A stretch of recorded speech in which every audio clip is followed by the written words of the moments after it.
ന ന ന കൃതണരകാം കൃതണരകാം കൃതണര കൃതണരകാം കൃതണരകാം കൃതണര കൃതണരകാം കൃതണരകാം കൃതണരകാം ന ന ന.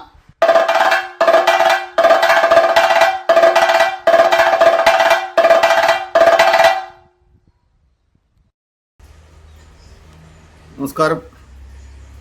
വൈത്താരിയുടെ പുതിയ അധ്യായത്തിലേക്ക് എല്ലാവർക്കും സ്വാഗതം. ഇന്ന് നമ്മൾ ഉത്തരങ്ങൾ കേൾക്കാൻ പോകുന്നത് കലാമണ്ഡലം കേശവൻകുട്ടി, പാലക്കാട് ജില്ലക്കാരനായ കൊല്ലങ്കോട് പരിസരവാസിയായ കലാമണ്ഡലം കേശവൻകുട്ടി എന്ന മേള കലാകാരൻ, തായമ്പക കലാകാരൻ. അദ്ദേഹം കലാമണ്ഡലത്തിൽ നിരവധി കാലം കഥകളി മേളം അഭ്യസിച്ചു. തുടർന്ന് കുറച്ച് കാലത്തിന് ശേഷം അപ്രതീക്ഷിതമായി അദ്ദേഹം മേളത്തിലേക്കും തായമ്പകയിലേക്കും പ്രവേശിക്കുകയാണ് ഉണ്ടായത്. സ്വാഭാവികമായും അതുകൊണ്ട് തന്നെ നിരവധി പരിപാടികൾ അതുമായി ബന്ധപ്പെട്ട് അദ്ദേഹം ഇപ്പോൾ നടത്തി വരുന്നുണ്ട്. ഏതൊരു മേളവും വളരെ കൃത്യമായി അതിൻ്റെ കാലമേള നിയന്ത്രണത്തോടു കൂടി കൊട്ടുന്നതിന് കേശവൻകുട്ടിക്ക് ഇപ്പോൾ സാധിക്കുന്നുണ്ട്. പാലക്കാട് ജില്ലയിലാണ്, അല്ലെങ്കിൽ കൊല്ലങ്കോട് ഭാഗത്താണ് താമസിക്കുന്നത് എന്നുള്ളത് കൊണ്ട് തമിഴ്നാട്ടിൻ്റെ പരിസര പ്രദേശങ്ങളിലും അദ്ദേഹത്തിന് നിരവധിയായ പരിപാടികളുണ്ട്. നല്ല ഒരു സഹൃദയ സംഘം അദ്ദേഹത്തിന് ഒപ്പം തൻ്റെ മേളം അവതരിപ്പിക്കുന്നതിൽ കൂട്ടായി ഉണ്ട് എന്നത് അദ്ദേഹത്തിനും മേള ആസ്വാദകർക്കും സന്തോഷമുണ്ടാക്കുന്നതുമാണ്. ആ കഥകളി കൊട്ട് പഠിക്കാൻ, അല്ലെങ്കിൽ കൊട്ട് തന്നെ പഠിക്കാൻ തുടങ്ങിയ കാലം, തുടർന്ന് കഥകളി മേളം പഠിക്കാൻ തുടങ്ങിയ കാലം, ആ മേള പഠനത്തിൽ ഉണ്ടായ ഗുണങ്ങൾ, അല്ലെങ്കിൽ ചെണ്ടവാദ്യം പ്രയോഗിക്കുമ്പോൾ ഉണ്ടായ ഗുണങ്ങൾ എന്തെല്ലാം എന്നൊക്കെ അദ്ദേഹം തൻ്റെ വർത്തമാനത്തിലൂടെ വിശദീകരിക്കുന്നുണ്ട്. അത് എങ്ങനെ തൻ്റെ തുടർന്ന് വരുന്ന മേളത്തിനും തായമ്പകയ്ക്കും പ്രയോജനപ്പെട്ടു എന്നതും അദ്ദേഹം വിശദീകരിക്കുന്നുണ്ട്. എങ്ങനെയായാലും അത്തരമൊരു കലാകാരൻ്റെ വർത്തമാനത്തിലേക്കാണ് നമ്മൾ ഇന്ന് ശ്രദ്ധ തിരികേണ്ടത്. അദ്ദേഹത്തിനോട് ചോദ്യങ്ങൾ ചോദിക്കുന്നത് നമ്മൾ ഇതിനു മുമ്പ് പരിചയപ്പെട്ട കലാമണ്ഡലം ശിവദാസ് എന്ന കൊയിലാണ്ടി സ്വദേശിയായ കലാമണ്ഡലം ശിവദാസാണ്. ഈ ശിവദാസനുമായും കേശവൻകുട്ടിയുമായും വളരെ ആത്മബന്ധമുണ്ട്. അത് അദ്ദേഹം കേശവൻകുട്ടി ഈ വർത്തമാനത്തിലൂടെ പറയുന്നുമുണ്ട്. എങ്ങനെയും ശിവദാസനാണ് കേശവൻകുട്ടിയോട് ചോദ്യങ്ങൾ ചോദിക്കുന്നത്. ശിവദാസനെ നമുക്ക് നിരവധിയായ വർത്തമാനത്തിലൂടെയും ഒക്കെ നമ്മൾ അറിഞ്ഞിട്ടുള്ളതാണ്. കലാമണ്ഡലത്തിൽ പഠിച്ച് മേളവും തായമ്പകയും വളരെ പ്രമാണിത്വത്തോടു കൂടി ചെയ്യുന്ന മലബാറിൻ്റെ മേളകലാകാരൻ എന്നൊക്കെ വിശേഷിപ്പിക്കാവുന്ന കലാമണ്ഡലം ശിവദാസാണ് ചോദ്യങ്ങൾ ചോദിക്കുന്നത്. ഈ രണ്ടുപേരുടെയും വർത്തമാനത്തിലേക്ക് എല്ലാവരെയും ക്ഷണിച്ചുകൊണ്ട് ഞാൻ എൻ്റെ ആമുഖ പ്രഭാഷണം നിർത്തിയതായി അറിയിക്കുന്ന എല്ലാവർക്കും സന്തോഷം. നമസ്കാരം. ഇടംപ്ലസ് വായ്ത്താരിയിലേക്ക് ഇന്നത്തെ വർത്താനത്തിലേക്ക് എല്ലാവരെയും സഹർഷം സ്വാഗതം ചെയ്യുന്നു. ഇന്ന് ഇവിടെ എത്തിയിരിക്കുന്നത് ശ്രീ കലാമണ്ഡലം കേശവൻകുട്ടിയാണ്. പാലക്കാട് ജില്ലയിൽ കഥകളി മേളത്തിലും തായമ്പകയിലും മേളത്തിലും തിളങ്ങി നിൽക്കുന്ന ഒരു യുവ കലാകാരനാണ് കേശവൻകുട്ടി. കേരളത്തിൽ അങ്ങോളം ഇങ്ങോളമുള്ള ജില്ലകളിൽ അദ്ദേഹം ചെണ്ടവാദനവുമായി സഞ്ചരിക്കുന്നു, പ്രവർത്തിക്കുന്നു. അദ്ദേഹത്തിൻ്റെ ജീവിതാനുഭവങ്ങളിലേക്ക് നമ്മൾക്ക് പ്രവേശിക്കാം. കേശവൻകുട്ടി, നമസ്കാരം. നമസ്കാരം. കേശവൻകുട്ടി ഈ ചെണ്ടവാദനത്തിലേക്ക് വരാൻ, മറ്റുള്ള ജോലിയിൽ നിന്നും മാറി ഈ കൊട്ട് വിഷയത്തിലേക്ക് വരാൻ എന്തായിരുന്നു കാരണം? ആരെങ്കിലും പാരമ്പര്യമായിട്ട് കൊട്ടുകാരുണ്ടായിരുന്നോ, അല്ല വേറെ എന്തെങ്കിലും കണ്ട് ആസ്വദിച്ചു വന്നതാണോ? അതിലൊന്ന് അറിഞ്ഞാൽ നന്നായിരുന്നു. എൻ്റെ വീട് പാലക്കാട് ചിറ്റൂർ തത്തമംഗലം എന്ന് പറഞ്ഞ സ്ഥലത്ത് ബ്രഹ്മദത്തൻ ദത്തെടുത്ത ഒരു സ്ഥലമാണ് ഈ തത്തമംഗലം. അവിടെ അയ്യൻപതി പറയുമ്പോൾ ഈ ഒരു അയ്യൻ ഒരു തറവാടുണ്ടായിരുന്നു. ആ തറവാടിൻ്റെ അവരുടെ ഭൂസ്വത്താണ് ഞങ്ങൾ താമസിക്കുന്ന ഒരു കുറേ ഏക്കർ കണക്കിന് സ്ഥലം. അപ്പോൾ കിട്ടു അയ്യൻ എന്നയാളുടെ പേര്. അയ്യൻ പതി പറയുമ്പോൾ അയാളുടെ സ്ഥലമാണ് ഈ അയ്യൻ പതി. അയാൾ ഭരിച്ചുകൊണ്ടിരുന്ന ഒരു ഇതാണ്. ആ സ്ഥലത്താണ് അയ്യൻ പതി പറഞ്ഞ സ്ഥലത്താണ് ഞാൻ ജനിച്ചത്. അപ്പോൾ അച്ഛനും അമ്മയും ഞങ്ങൾ 5 മക്കളും. ഇതാണ് കുടുംബം. പിന്നെ മുത്തശ്ശൻ പണ്ട് കൊട്ടുകാരനായിരുന്നു പറഞ്ഞു കേട്ട പരിചയമുള്ളൂ, പക്ഷേ നമുക്കൊന്നും ഓർമ്മയില്ല. പിന്നെ അതിന് ശേഷം മുത്തശ്ശൻ ഒരു അമ്പലത്തിൽ ഒരു പൂജാരിയൊക്കെ ആയി. അങ്ങനെ അത് ഈ അയ്യൻ പതി പറഞ്ഞ സ്ഥലത്തിന് ഒരു പ്രത്യേക ഒരു സാഹചര്യമുണ്ട്. ഈ കിട്ടു അയ്യൻ അതിൻ്റെ അപ്പുറത്ത് കുറച്ച് ഒരു 500 മീറ്റർ അങ്ങോട്ട് നടന്നു കഴിഞ്ഞാൽ ഒരു മന്നത്ത് ഭഗവതി ക്ഷേത്രമുണ്ട്. ഈ കിട്ടു അയ്യൻ്റെ വീട്ടിൽ 4 കെട്ടും മറ്റുള്ളതൊക്കെ ആയിട്ടുള്ള ഒരു വലിയ തറവാട്ടുകാരാണ്. മൂപ്പരാണെങ്കിൽ ഭയങ്കര മന്ത്രവാദിയാണ്. അപ്പോൾ മൂപ്പര് ഇങ്ങനെ ദിവസം അവിടെ ആ കുളത്തിൽ കുളിക്കാൻ വരും. അപ്പോൾ അതിലെന്തോ ചെറിയൊരു പ്രശ്നം ഉണ്ടായിട്ട് മൂപ്പര് ഈ മറ്റേ അയിൽ ഉടുത്തിരുന്നതെല്ലാം അഴിച്ചു വെച്ച് കുളിക്കുന്ന സമയത്ത് ഈ ഭഗവതി വാളെടുത്തിട്ട് വെട്ടിയിട്ട് തല ഒരു പാടത്തിന് നടുക്ക് പോയി വീണു. അവിടെ ഒരു അമ്പലമുണ്ട്. അവിടെ ആ ഒരു പ്രതിഷ്ഠയിൽ ഇങ്ങനെ പൂജിച്ച് അവിടെ മുത്തശ്ശനായിരുന്നു തുടങ്ങി വെച്ചത്. അപ്പോൾ അതാണ് അയ്യമ്പതി പറഞ്ഞ സ്ഥലത്തിൻ്റെ ഒരു പ്രത്യേകത. അപ്പോൾ അവിടെയാണ് ഞാൻ ജനിച്ച് വളർന്നതും. പിന്നെ അതിന് ചുറ്റുമായിട്ട് കുറേ അമ്പലങ്ങളുണ്ട്. ഒരു മന്നത്ത് ഭഗവതി, ഒരു ശ്രീകുറുമ്പക്കാവ് ഭഗവതി, അതിൻ്റെ തൊട്ടടുത്ത് അയ്യപ്പ ക്ഷേത്രം, ശ്രീകൃഷ്ണസ്വാമി ക്ഷേത്രം, ഇപ്പുറത്ത് കാക്കുർശ്ശിയപ്പൻ പറഞ്ഞ ശിവക്ഷേത്രം. പിന്നെ അങ്ങനെ അതല്ലാണ്ട് തന്നെ കുറേ മറ്റേ തത്തവലം ടൗണിലേക്ക് വന്നു കഴിഞ്ഞാൽ കേരളത്തിൽ തന്നെ ഏറ്റവും കൂടുതൽ ആനകൾ പങ്കെടുത്ത് കോലം എഴുന്നള്ളിക്കാണ്ട് ആനകൾ പങ്കെടുത്തിട്ടുള്ള ഒരു അങ്ങാടി വേല. അതിൻ്റെ തൊട്ടടുത്ത് വീണ്ടും ഒരു വിനായക ക്ഷേത്രം. അതിൻ്റെ അപ്പുറത്ത് കുറേ അവിടെ ഇവിടെയൊക്കെ ഈ സീസണായി കഴിഞ്ഞാൽ പല ഭാഗത്തും പല സ്ഥലങ്ങളായിട്ട് ഇങ്ങനെ കൊട്ട് കേൾക്കാം. നമ്മൾ ഈ വെക്കേഷൻ കാലത്തും അതുപോലെ വൃശ്ചിക മാസം ആയിക്കഴിഞ്ഞാൽ ഈ അമ്പലങ്ങളിലൊക്കെ ഉത്സവങ്ങളുണ്ടാവും. അപ്പോൾ പ്രത്യേകിച്ചും ഈ മന്നത്ത് ഭഗവതി അമ്പലത്തിലാണ് അയ്യപ്പൻ വിളക്ക്. മന്നത്ത് ഭഗവതിയാണെങ്കിലും അതിൻ്റെ പിന്നിലായിട്ട് ചെറിയൊരു അയ്യപ്പ ക്ഷേത്രമുണ്ട്. അപ്പോൾ അവിടെ വെച്ചിട്ടാണ് 7 ദിവസം 9 ദിവസമായിട്ടാണ് അവിടെ അയ്യപ്പൻ വിളക്കിൻ്റെ പരിപാടി. അതിൽ കുറേ ദിവസങ്ങൾ ഓരോ പരിപാടികളുണ്ടാവും. ഒരു ദിവസം കഥകളി PSV, അത് എനിക്ക് നല്ല ഓർമ്മയുണ്ട്. PSV നാട്യസംഘത്തിൻ്റെ കഥകളി. അത് കഴിഞ്ഞാൽ അയ്യപ്പൻ വിളക്ക് ദിവസം അന്ന് പല്ലാവൂർ അപ്പുമാരാർ, മണിയന്മാരാർ, കുഞ്ഞൂട്ടന്മാരാർ, അതുപോലെ അങ്ങനെയുള്ള തിമിലക്കാരും അവരുടെ പഞ്ചവാദ്യം. അത് കഴിഞ്ഞാൽ രാത്രി തൃത്താല കേശവ പൊതുവാളും പല്ലാവൂർ അപ്പുമാരാരും. അവിടെ വേറൊരു വലിയ തറവാടുണ്ട്. ഈ കേശവ പൊതുവാൾ 2 ദിവസം മുന്നേ വരും. 2 ദിവസം മുന്നേ വന്നിട്ട് ആ വീട്ടിലിരുന്ന് അവിടെ നല്ല ഒരു വലിയ തറവാടാണ്. അവിടെ വന്നിരുന്ന് 2 ദിവസം കഴിഞ്ഞിട്ടൊക്കെ പോകുള്ളൂ. മിക്കവാറും വർഷങ്ങളിലും ഇവരായിരിക്കും ഡബിൾ തായമുഖം. പിന്നെ അതിൻ്റെ ഇപ്പുറത്താണെങ്കിലും ഈ മണ്ഡലമാസിൽ താലപ്പൊലി. ഇങ്ങനെ കുറേ ഇതൊക്കെ കേട്ടിട്ടാണ് ഞാൻ ചെറുപ്പത്തിൽ തന്നെ വളർന്നത്. അപ്പോൾ എനിക്ക് ചെറുപ്പം മുതലേ ഈ കൊട്ടിനോട് നല്ല താല്പര്യമാണ്. പിന്നെ കുറേശ്ശെ ഒരു 8ാം ക്ലാസ്സിൽ പഠിക്കുന്ന സമയത്ത് ഞാൻ മറ്റേ മാങ്കുറിശ്ശിയിൽ ഒരാളുടെ കീഴിൽ മേളം പഠിച്ചു. 8ാം ക്ലാസ്സിൽ പഠിക്കുന്ന സമയത്ത് അരങ്ങേറ്റം കഴിഞ്ഞു. പിന്നെ ആ വെക്കേഷൻ മുതൽ അദ്ദേഹത്തിൻ്റെ പേരെന്താ? കൃഷ്ണൻ എന്നാണ് പറയുക. അപ്പോൾ അത് കഴിഞ്ഞ് ഞാനിങ്ങനെ ഉത്സവങ്ങൾക്ക് മേളങ്ങൾക്ക് പോവും. ആ മേളങ്ങൾക്ക് പോകുന്ന സമയത്ത് പഞ്ചവാദ്യം എനിക്ക് ഭയങ്കര ഇഷ്ടമാണ്. പഞ്ചവാദ്യം കാണും. അന്ന് മിക്കവാറും എല്ലാവരുടെയും ചുമതല കുഞ്ഞുകൂട്ടന്മാരായിരിക്കും. കുഞ്ഞുകൂട്ടന്മാരായിട്ട് ചുമതലയിൽ നടക്കുന്ന പഞ്ചവാദ്യത്തിൽ ഇന്ന് കാണുന്ന എല്ലാ തിമില പ്രമാണികളും ഉണ്ടാവും. മിക്കവാറും മറ്റേ കുഞ്ഞുകൂട്ടന്മാരാർ, അത് കഴിഞ്ഞാൽ പരമേശ്വരേട്ടൻ, അത് കഴിഞ്ഞാൽ ഇങ്ങനെ മറ്റേ കുനിശ്ശേരി അനിയേട്ടൻ, പരക്കാട് തങ്കപ്പേട്ടൻ, കോങ്ങാട് മധുവശൻ, കോങ്ങാട് വിജയേട്ടൻ, ഇങ്ങനെയുള്ള എല്ലാവരും ഉണ്ടാവും. മദ്ദളം കടവല്ലൂർ അരവിന്ദാക്ഷൻ പറഞ്ഞ ആൾ, പിന്നെ ശിവാശൻ.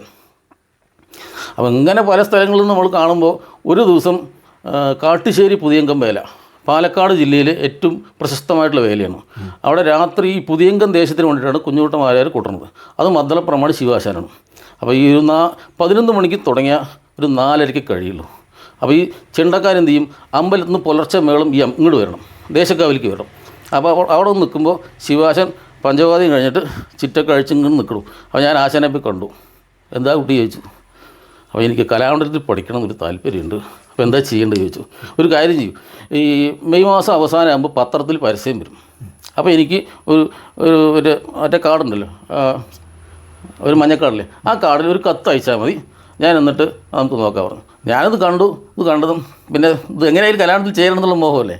അപ്പോൾ പിന്നെ എഴുതിയിട്ട് അയച്ചു. ആശാൻ അതിന് മറുപടി അയച്ചു. അപ്പോൾ ഒരു വെള്ള പേപ്പറിൽ അപേക്ഷയൊക്കെയായിട്ട് അവിടെ കൊണ്ട് കൊടുത്തു. അത് കഴിഞ്ഞിട്ട് ശിവാശാൻ പറഞ്ഞു, മറ്റേ വാഴയങ്കട വിജയാശാനെ കൊണ്ട് പറഞ്ഞു, ആ കുട്ടി അത്യാവശ്യം മേളം പഠിച്ചിട്ടുണ്ട്, നമ്മൾ ഇങ്ങനെ പരിചയമുണ്ട്, അപ്പോൾ ആ കുട്ടി ഇൻ്റർവ്യൂവിന് വരും, അപ്പോൾ ഒന്ന് നോക്കണം പറഞ്ഞു. അവിടെ നിൽക്കുന്ന സമയത്ത് വിജയാശാൻ വരെ ചെയ്തു ഇൻ്റർവ്യൂ ദിവസം. അപ്പോൾ മറ്റേ ഉളപ്പമണ്ണ തിരുവേനിയാണ് അവിടുത്തെ ചെയർമാൻ. അത് കഴിഞ്ഞു ഇൻ്റർവ്യൂവിൽ പങ്കെടുത്തു. ഉണ്ണീഷ് ആശാനാണ് അന്ന് എന്താ പഠിച്ചിട്ടുള്ളത് ചോദിച്ചു. അപ്പോൾ ഇന്നതൊക്കെ പഠിച്ചിട്ടുണ്ട്. അപ്പോൾ പഞ്ചാരി 5-ാം കാലം കൊട്ടാൻ പറഞ്ഞു. 5-ാം കാലം കൊട്ടി. അത് കഴിഞ്ഞ് കലാഭവനത്തിൽ പ്രവേശനം കിട്ടി. 1993 ജൂൺ മാസത്തിൽ അവിടെ ജോയിൻ ചെയ്തു. അപ്പോൾ ഈ ചെറുപ്പം മുതൽ തന്നെ ഇതിനോടൊരു താല്പര്യം സ്വന്തമായിട്ടുള്ളത് കൊണ്ടാണ് ഞാൻ ഈ ഫീൽഡിലേക്ക് വരാൻ കാരണം. അപ്പോൾ ഈ കലാമണ്ഡലത്തിൽ പോകുമ്പം പഞ്ചാരി മേളം മാത്രമേ പഠിച്ചിട്ടുണ്ടായിരുന്നുള്ളൂ. 10ാം ക്ലാസ് കഴിഞ്ഞിട്ടല്ലേ പോയത്? 10ാം ക്ലാസ് കഴിഞ്ഞിട്ട്. 10ാം ക്ലാസ് അന്ന് SSC അല്ലേ? SSC അല്ലേ? SSLC തന്നെ പാസ്സായി. അത് കഴിഞ്ഞിട്ട് അക്കൊല്ലം തന്നെ പോയി. അല്ലല്ല, ഒരു വർഷം ഞാൻ അവിടെ പ്രീ ഡിഗ്രി ചിറ്റൂരിൽ പഠിച്ചു. പ്രീ ഡിഗ്രി അത് കഴിഞ്ഞിട്ടാണ് ഞാൻ കലാമണ്ഡലത്തിൽ ചേർന്നത്.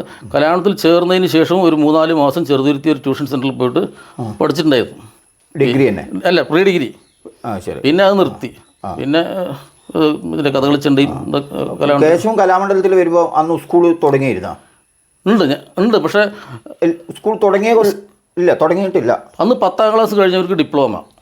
അല്ല, ഞാൻ ചോദിച്ചത് സ്കൂൾ തുടങ്ങിയിട്ടുണ്ട്. പക്ഷേ ഞാൻ അപേക്ഷിച്ച് ഡിപ്ലോമ കോഴ്സിനായിരുന്നു. അപ്പോൾ ഡിപ്ലോമ കോഴ്സ് പഠിക്കുന്നവർക്ക് 10ാം ക്ലാസ് പാസ്സാവണം എന്നുള്ളൊരിതുണ്ടായിരുന്നു. അപ്പോൾ അതുകൊണ്ട് 10ാം ക്ലാസ് കഴിഞ്ഞ് ഡിപ്ലോമയെ ഞാൻ ചേർന്നത്. അപ്പോൾ ഈ പഞ്ചവാദ്യം പഠിക്കണം എന്ന് മോഹമായിട്ടല്ല കലാമണ്ഡലത്തിലേക്ക് വന്നത്? പഞ്ചവാദ്യം കൊട്ട് താല്പര്യമാണ്, പഞ്ചവാദ്യം താല്പര്യമാണ്. അപ്പോൾ ശിവാജി ഇതിപ്പോൾ ആയിരത്തിൽ പറയണ്ട ഈ കാര്യങ്ങൾ അറിയണമെങ്കിൽ. അപ്പോൾ ശിവാശാനെ കൊണ്ട് പറഞ്ഞു. അപ്പോൾ ശിവാശാൻ റെക്കമെൻഡ് ചെയ്തു. അത് കലാമണ്ഡലത്തിൽ കിട്ടി. കലാമണ്ഡലത്തിൽ അഡ്മിഷൻ കിട്ടി. പിന്നെ ആരുടെ ക്ലാസ്സിലായിരുന്നു ആദ്യത്തെ വർഷം? ആദ്യത്തെ വർഷം വിജേഷാശൻ. പിന്നെ 2ാമത്തെ വർഷം ഉണ്ണീഷാശൻ്റെ കളരിയിൽ 2 മാസം കഴിഞ്ഞപ്പോൾ ആശാൻ ടൂർ പോയി. ഉണ്ണീഷാശൻ ആ ടൂർ പോയ സമയത്ത് ബലരാമാശാൻ ഉണ്ണീഷാശാൻ വരുന്നവരെ ബലരാമാശൻ്റെ കളരിയിലായിരുന്നു. പിന്നെ ആശാൻ വന്നു, വീണ്ടും ഉണ്ണീഷാശൻ്റെ ക്ലാസ്സിലേക്ക് പോയി.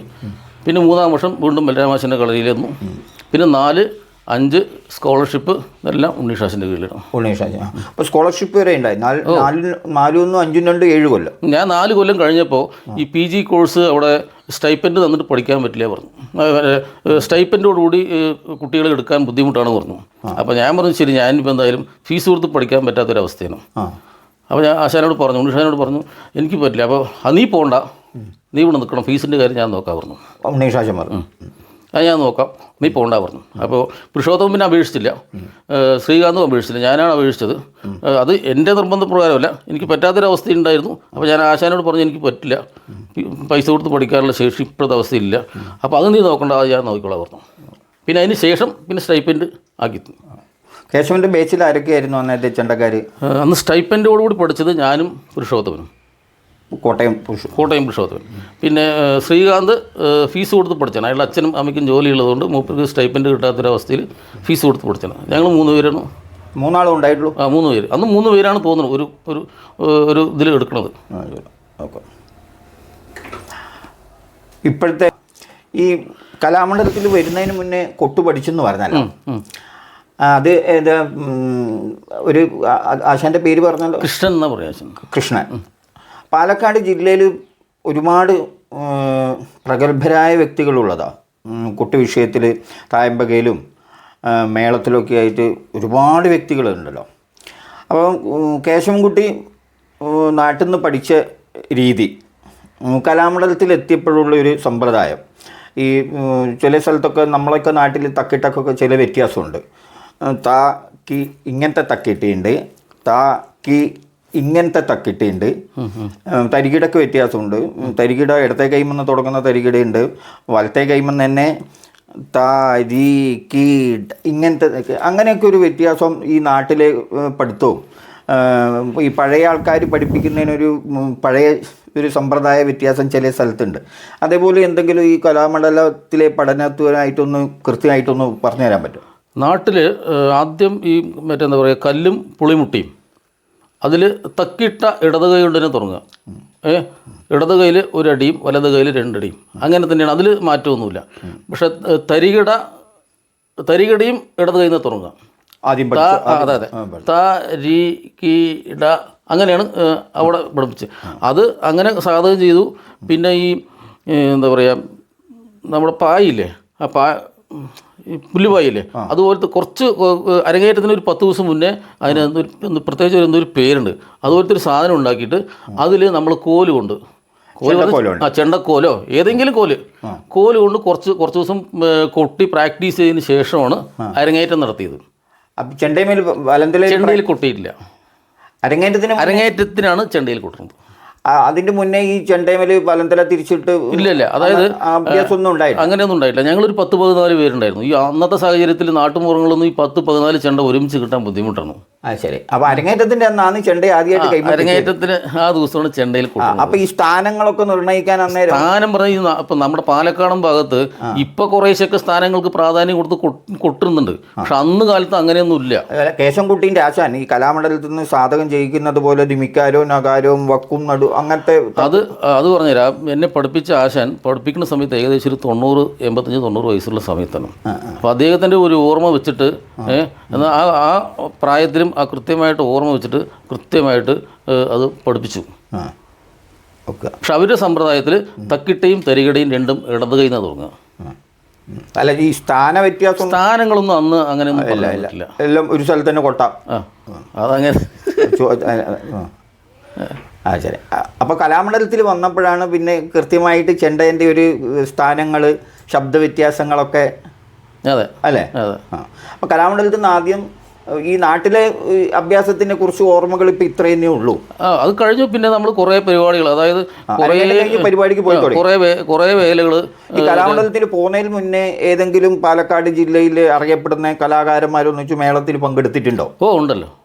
ആരുടെയൊക്കെ? ഞാൻ കലാമണ്ഡലത്തിൽ പഠിക്കുന്നതിന് മുന്നേ വല്ലങ്ങി വേലയ്ക്ക് കൊട്ടാൻ പോയപ്പോൾ അന്നത്തെ പ്രമാണി പല്ലാവൂർ അപ്പന്മാരായിരുന്നു. കൊട്ടാനായിരുന്നു? അല്ല, കൊട്ടാൻ ഒരു അറ്റത്ത് ചെണ്ടക്കാരാണ്. ശരി. കലാമണ്ഡലത്തിൽ പഠിക്കുന്നതിന് മുന്നേ നെന്മാറ വല്ലങ്ങിയിൽ കൊട്ടാൻ പോയിട്ടുണ്ട്. മറ്റേ പല്ലാവൂർ അപ്പന്മാരാർ, അത് കഴിഞ്ഞാൽ മട്ടന്നൂർ ശങ്കരേട്ടൻ, ഇപ്പുറത്ത് കാച്ചാങ്കുറിച്ചി കണ്ണന്മാരാർ പറഞ്ഞ ആൾ, അതിൻ്റെ അപ്പുറത്ത് വേലായുധൻ നടിയാർ. അങ്ങനെ നമ്മൾ ഈ 15 ചെണ്ട കൊട്ടുമ്പോൾ 15ാമത്തെ ചെണ്ടക്കാരനായിട്ട് ഒരറ്റത്തുണ്ടാവും. കൊട്ടാൻ പോയിട്ടുണ്ട്. വേറെ ആരെങ്കിലും ഇങ്ങനെ ഈ ചെതലി അങ്ങനെയുള്ളവരൊക്കെ കേട്ട് തിരുവേഗപ്പുറ രാമപൊതുവാൾ, ചെതലി, അതൊക്കെ ഞാൻ എനിക്ക് ഈ പല്ലശ്ശന പൊന്നുകുട്ടമാരാർ പറഞ്ഞുതരാം. ഈ ഞായറാഴ്ച ദിവസങ്ങൾ വരുന്ന വാരാന്ത പതിപ്പിൽ അന്നത്തെ കാലഘട്ടത്തിൽ എല്ലാ ഞായറാഴ്ചയും ഏതെങ്കിലും കേരളത്തിലെ പേര് കേട്ട കലാകാരന്മാരെക്കുറിച്ച് ഒരു ചെറിയൊരു ഫീച്ചർ ഉണ്ടാവും. ഞാൻ ഈ ഞായറാഴ്ച പറഞ്ഞ പത്രം ഇങ്ങനെ കാത്തിരിക്കും. ഇന്ന് ഭാര്യയെക്കുറിച്ച് എഴുതിയിട്ടുണ്ട്. അത് എൻ്റെ ആ ചെറുപ്പം മുതലൊരു ശീലമാണ്. അപ്പോൾ അങ്ങനെ കുറേ ആൾക്കാരെ ഞാൻ പറഞ്ഞു കേട്ടിട്ടുണ്ട്. പിന്നെ ഈ വലിയ വലിയ പ്രമാണിമാരായിട്ടുള്ള കുറേ ആൾക്കാരെ നേരിട്ട് കണ്ടിട്ടുമുണ്ട്. പിന്നെ മറ്റേ പല്ലാവൂർ അപ്പന്മാരൊപ്പം ശങ്കരേട്ടൻ, അവരുടെ ആ നിലയിൽ അവർ നിന്ന് കൂട്ടുന്ന മേളത്തിന് അവസാനത്തെ ചെണ്ടക്കാരനായിട്ട് കൊട്ടാനുള്ള ഒരു ഭാഗ്യം കൂടി ഉണ്ടായിട്ടുണ്ട്. അപ്പോൾ കലാമണ്ഡലത്തിലെത്തി പാടക്കൈകൾ, കലാമണ്ഡലത്തിൽ 4 പാടക്കൈകളുണ്ടല്ലോ. പിന്നെ ആദ്യം പഠിച്ചതിൽ തക്കിട്ടിയും തരികളേ ഉണ്ടായിട്ടുള്ളൂ.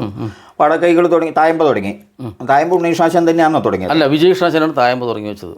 അടിസ്ഥാന തായമ്പ 1ാം വർഷത്തിൽ വിജയകൃഷ്ണാശൻ പഠിപ്പിച്ചു. പിന്നെ കേളി ഉണ്ണീഷാശനെ പഠിപ്പിച്ചു. അത് 1ാം വർഷത്തിലല്ല, അരങ്ങേറ്റം കഴിഞ്ഞിട്ടോ അരങ്ങേറ്റത്തിന് മുന്നേറ്റ് അത് കൃത്യമായിട്ട് ഓർമ്മയില്ല. 3ാം വർഷത്തിലെത്തിയാണ് തോന്നുന്നു. എത്രാം വർഷം അരങ്ങേറ്റം കഴിഞ്ഞത്? 3ാമത്തെ വർഷം. പുറപ്പാടും മേളപ്പതും. വേറെ കളിക്ക് അന്നൊന്നും കൂട്ടേണ്ടി വന്നില്ല, ഉണ്ടായിട്ടില്ല. കലാമണ്ഡലത്തിലെ ജീവിതത്തെക്കുറിച്ച് ഒന്ന് വിശദീകരിക്കുക. എങ്ങനെയൊക്കെയായിരുന്നു സ്കൂൾ ജീവിതവും കലാമണ്ഡലത്തിലെ ഹോസ്റ്റൽ ജീവിതവും? ആശാന്മാർ, വേഷത്തിൻ്റെ ആശാന്മാർ, മദ്ദളത്തിൻ്റെ ആശാന്മാർ, അവരൊക്കെയുള്ള നമ്മളുമായിട്ടുള്ളൊരു, എനിക്ക് കുറച്ചൊക്കെ അറിയാം, എന്നാലും കേശവൻ്റെ മനസ്സിലുണ്ടായിരുന്ന അനുഭവം ഒന്ന്. 1ാം വർഷം 2ാം വർഷം നമുക്ക് ചെറിയൊരു ബുദ്ധിമുട്ടൊക്കെ ഉണ്ടായിരുന്നു. ഈ വീട്ടിൽ നിന്ന് വിട്ട് പിരിഞ്ഞ് നിൽക്കുന്നതിൻ്റെ ചെറിയ ബുദ്ധിമുട്ടും, പിന്നെ പഴയ നമ്മൾ കലാമണ്ഡലത്തിനെക്കുറിച്ച് ഒരു പഴയൊരു ഇത് ഇങ്ങനെ കേട്ടൊരു ചെറിയതുണ്ട്. അതിൻ്റേതായിട്ടുള്ള ചില പ്രശ്നങ്ങളൊക്കെ ഉണ്ടായിരുന്നു. എന്നാലും നമ്മളെന്തായാലും കൊട്ട് പഠിക്കാമെന്നല്ല, ഇനിയിപ്പോൾ എന്തും ത്യാഗം സഹിച്ചിട്ടും ഇത് പഠിച്ചിട്ടേ പോകുന്നുള്ളൊരു അവസ്ഥയിൽ അവിടെ നിന്നു. പിന്നെ വേഷത്തിൽ നമ്മൾ മരിച്ചുപോയ ഗോപാലകൃഷ്ണാശാനായിട്ടാണ് ഭയങ്കര ബന്ധം. എന്നെ ഭയങ്കര ഇഷ്ടമാണ് ആശാന്. മറ്റുള്ള ആശാന്മാർക്ക് ഇഷ്ടക്കേടല്ല, എന്നാലും കുറച്ചുകൂടെ ഒരു ഇഷ്ടം എന്നോട് എന്താണെന്നുള്ളത് അറിയില്ല. ആശാൻ വരുമ്പോൾ വാരണാസി ആശാൻ ഇല്ല, റിട്ടയർഡായി. പരിചയമുണ്ടോ വാരണാസി ആശാനെ നേരിട്ട്? പരിചയം ഞാൻ ആദ്യമായിട്ട് കാണുന്നത് ഒരു വെക്കേഷനിൽ മാവേലിക്കര പോയപ്പോൾ, അവിടെ ശ്രീകാന്തിൻ്റെ വീട്ടിൽ പോയപ്പോൾ അവിടെ ആശാൻ്റെ വീട്ടിൽ പോയി. പിന്നെ ഒരു വലിയ ഭാഗ്യം വാരണാസി ആശാൻ ഒത്തിട്ടുണ്ടായുള്ളത്, കൊല്ലത്ത് നടന്ന സംസ്ഥാന യൂത്ത് ഫെസ്റ്റിവല്. അന്ന് ഈ ജഡ്ജ്മെൻറ്റിന് പോകേണ്ടത് ഒന്ന് വാരണാസി ആശാനും പിന്നെ മാങ്കുളം തിരുമേനിയും നാരായണാശാനാണ് മദ്ദളം. അപ്പോൾ ഒരു ദിവസം പണിക്കര് മാഷ് വിളിച്ചിട്ട് കേശവൻകുട്ടി കൊല്ലത്തേക്ക് പോകണം, എന്താ ഭാഷ ചോദിച്ചു. അല്ല, നാരായണാശാനൊന്നും പോകാൻ പറ്റില്ല, നാരായണാശാനെ പോകേണ്ടത്. അപ്പോൾ പകരം കേശവൻകുട്ടിയെ ഞാൻ ഏർപ്പാടാക്കിയിട്ടുണ്ട്. ഞാനാണെങ്കിൽ ഒരു യൂത്ത് ഫെസ്റ്റിവലിലും ഒരു ജഡ്ജ്മെൻറ്റിനും ഒന്നിനും പോയിട്ടില്ല. അവിടെ പോയി അവിടെ ഇരുന്നു വാരണാസി ആശാനും മാങ്കുളം തിരുമേനിയും ഞാനും കൂടെ ഇരുന്ന് അന്ന് ആശാനും ഞാനും കുറേ നേരം സംസാരിച്ചു. അങ്ങനെ ഒരു പരിചയം എന്നല്ലാണ്ട് കലാമണ്ഡലത്തിലുള്ളപ്പോൾ ഞാൻ വരുന്ന സമയത്ത് ആശാൻ റിട്ടയറായിപ്പോയി. ചൊല്ലിയാട്ടത്തിന് എത്രാമത്തെ കൊല്ലം മുതലേ പോയി തുടങ്ങി? ചൊല്ലിയാട്ടം 2ാം വർഷം മുതൽ പോകാൻ തുടങ്ങി. പക്ഷേ 3ാം വർഷം 4ാം വർഷമാണ് കുറച്ചുകൂടെ നന്നായിട്ട്. കളിക്കൊക്കെ നന്നായി. പിന്നെ കലാമണ്ഡലം കഴിഞ്ഞിട്ടും കേശവൻ പോയിരുന്ന എനിക്ക് അത്രയും ഓർമ്മയില്ല. കളിക്ക് അവിടെ പഠിക്കുന്ന സമയത്ത് ഉണ്ണീഷാശാൻ്റെ ഒപ്പവും ബലരാമാശാൻ്റെ ഒപ്പമാണ് കൂടുതലും കളിക്ക് പോണത്. പക്ഷെ അന്നത്തെ ഒരു അവസ്ഥ പറയുമ്പോൾ കേശവേട്ടൻ ഉണ്ടാവും കളിക്ക്, 1ാമത്തെ ചെണ്ട. പിന്നെ അത് കഴിഞ്ഞാൽ ചില സ്ഥലങ്ങളിൽ ബലരാമാശാനായിരിക്കും 2ാമത്തെ ചെണ്ട, ചില സ്ഥലങ്ങളിൽ ഉണ്ണീഷാശാനായിരിക്കും. പിന്നെ അത് കഴിഞ്ഞാൽ നന്ദേട്ടൻ ഉണ്ടാവും, ബാലസുന്ദരേട്ടൻ ഉണ്ടാവും. അവസാനം നമുക്ക് നേരത്തെ എത്തിയ കേളി കൊട്ടാനുള്ള ഒരു ചാൻസ് കിട്ടിയായി. ഇല്ലെങ്കിൽ പിന്നെ ഏതെങ്കിലും ഒരു ഡബിളിന് അവസാനം എല്ലാവരും കഴിഞ്ഞ് പോകുന്ന സമയത്ത് ധനാശിക്ക് മുന്നേ ഒരു ഡബിളിന് എവിടെയെങ്കിലും കൊട്ടാൻ തരായി അത്രയേ ഉള്ളൂ. കഥകളിക്കൊട്ട് ഇഷ്ടമായിരുന്നോ? കഥകളിക്കൊട്ട് ഇഷ്ടമായിരുന്നു. ഞാൻ അത്യാവശ്യം വലിയ അങ്ങനെ പറയാനില്ല, എന്നാലും ഒരു 40-50% കുഴപ്പമില്ലാണ്ട് കൊട്ടിക്കൊണ്ടിരുന്നു. പക്ഷെ അവിടെ നിന്ന് കലാമണ്ഡലത്തിൽ കഴിഞ്ഞപ്പോൾ പിന്നെ കലാമണ്ഡലത്തിൽ നിന്ന് കേശവൻകുട്ടീനെ കാര്യമായിട്ട് കഥകളിക്കൊട്ട് തന്നെയല്ലേ പഠിപ്പിച്ചത്? അതെ. ഈ തായമ്പേര് ഹയർ സ്റ്റഡി എന്തെങ്കിലും അവിടുത്തെ പഠനം കൊണ്ട് അവിടുന്ന് ഉണ്ടായിട്ടുണ്ടോ? അവിടുന്ന് ഉണ്ടായിട്ടില്ല. അവിടുന്ന് നമ്മൾ സാധാരണ പഠിപ്പിക്കുന്ന രീതിയിൽ കൊട്ടുക. പിന്നെ പഞ്ചാരിക്കൂർ മാത്രം, അത് എന്നെയും ശ്രീകാന്തിനെയും കൂടെ ബലരാമാശൻ്റെ കളരിയിൽ വിട്ട് പഞ്ചാരിക്കൂർ അത് പ്രത്യേകം പഠിപ്പിച്ചത്. പിന്നെ അടന്നക്കൂറൊക്കെ ഉണ്ണീഷാശൻ തന്നെ പഠിപ്പിച്ചത്. ഉണ്ണീഷാശൻ ക്ലാസിൻ്റെ സമയത്ത് തന്നെ? ക്ലാസിൻ്റെ സമയത്ത് അത് ഒരാഴ്ച കൊണ്ട് അവിടെ ഒരാഴ്ച കൊണ്ട് തന്നെ അടിസ്ഥാനമായിട്ടുള്ള മറ്റേ അടന്നക്കൂറ്. പിന്നെ ചെമ്പക്കൂറോടുകൂടി ആദ്യത്തെ അടിസ്ഥാന തായമ്പ് വിജയശാസൻ പഠിപ്പിച്ചു. പഞ്ചാരിക്കൂറ് ബലരാമാശൻ പറഞ്ഞു തന്നു, അടന്നക്കൂറ് ഉണ്ണീഷാശൻ പറഞ്ഞു തന്നു.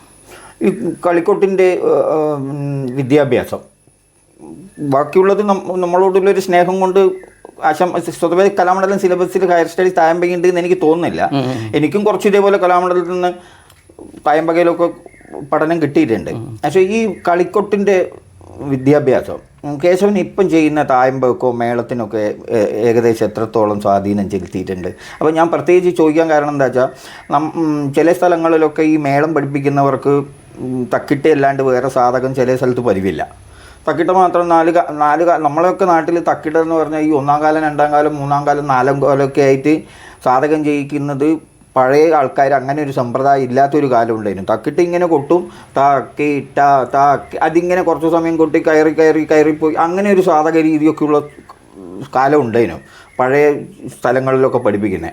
അത് പിന്നെ പുതിയ കുട്ടികൾ വന്നു കഴിഞ്ഞപ്പോഴാണ് 4 കാലമായി സ്ഥാനങ്ങളൊക്കെ മാറി. ഇപ്പം ഏകദേശം ഒരു ഏകീകരണ രൂപം നമ്മൾ ഈ കുറച്ച് കൊല്ലമായിട്ട് കലാമണ്ഡലത്തിൽ നിന്ന് പുറത്തിറങ്ങിയ കുട്ടികളുടെ പ്രസരണം കേരളത്തിൽ മൊത്തം ആയതിനെ കൊണ്ട് പല മേളങ്ങളിലും ഈ സ്ഥാന വ്യത്യാസമൊക്കെ കൊണ്ട്. എൻ്റെയൊക്കെ ചെറുപ്പകാലത്ത് നമ്മളെ നാട്ടിൽ തന്നെ ഇങ്ങനെ ഇടത്തെ കൈയൊന്നും മാറ്റി കൊടുക്കുന്ന ഇതൊന്നുമില്ല.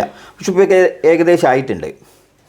അപ്പം ഈ കലാമണ്ഡലത്തിൻ്റെ ആ ഒരു സാധക രീതിയും പഠിത്ത രീതിയും ഇപ്പോഴത്തെ മേളത്തിനും തായമ്പക്കും കേശവൻകുട്ടിക്ക് ഒരുപാട് എങ്ങനെയാണ് സ്വാധീനം ഉണ്ടായത്? കഥകളിക്കൊണ്ട് പഠിച്ചതുകൊണ്ട് കൃത്യമായിട്ട് നമുക്ക് ചെണ്ടയിലെ സ്ഥാനങ്ങൾ എന്താണെന്നുള്ളത് കൃത്യമായിട്ട് മനസ്സിലാക്കാൻ പറ്റി. ആ മനസ്സിലാക്കിയതിൻ്റെ ഭാഗമായിട്ട് അതെങ്ങനെ കൊട്ടണം, അത് ഇല്ലെങ്കിൽ നമ്മൾ ഒരാളത് കൊട്ടിക്കഴിഞ്ഞാൽ അത് നമുക്ക് കൃത്യമായിട്ട് പെട്ടെന്ന് മനസ്സിലാവാനും ഇതൊക്കെ ഈ കഥകളിക്കൊട്ട് പഠിച്ചുകൊണ്ട് നമുക്ക് ഭയങ്കരമായിട്ട് സ്വാധീനം ഉണ്ടാക്കിയിട്ടുണ്ട്. പിന്നെ അതുപോലെ കഥകളിക്കൊട്ട് പഠിച്ചതുകൊണ്ട് തായമ്പ കൂട്ടുന്നതിലും അതുപോലെ മറ്റുള്ള മേളങ്ങൾ കൂട്ടുന്നതിലും എല്ലാ താളങ്ങളും കഥകളിലുള്ളതുകൊണ്ട് ഇപ്പോൾ ചെമ്പമേളം കൂട്ടാനാണെങ്കിലും ശരി, അടന്തമേളം കൂട്ടാനാണെങ്കിലും വേറെ ഏത് മേളം കൂട്ടാനും ഇത് വളരെ നമ്മളെ സഹായിച്ചിട്ടുണ്ട്. ഈ മേളങ്ങളൊന്നും ഞാൻ കൂടെ നിന്ന് കൊട്ടിയിട്ട് പഠിച്ചതല്ലാണ്ട് കൃത്യമായിട്ട് ഒരു ഗുരുനാഥൻ്റെ കീഴിൽ ഇരുന്ന് മനസ്സിലാക്കിയതില്ല. അതിനെല്ലാം സഹായകരമായിട്ടുള്ളത് കഥകളിക്കൂട്ടാണ്. അത് ഞാൻ കേശവൻകുട്ടിയോട് ചോദിക്കാൻ കാരണം, ഞാൻ കൃത്യമായിട്ട് പഠിച്ചത് കഥകളിക്കോട്ടാണ്. ഞാൻ കലാമണ്ഡലത്തിൽ പോകുമ്പോൾ ഇതേപോലെ ഒരു ചെറിയ തായമ്പക ഇറങ്ങാനും കഴിഞ്ഞ് പോയതാണ്. ഞാനിപ്പോൾ ഇന്ന് ചെയ്യുന്ന സാധനങ്ങളൊക്കെ എനിക്ക് കിട്ടിയത് എന്നെ ആരും മേളൊന്നും പഠിപ്പിച്ചിട്ടില്ല, ഒരു മേളവും എന്നെ ആരും പഠിപ്പിച്ചിട്ടില്ല.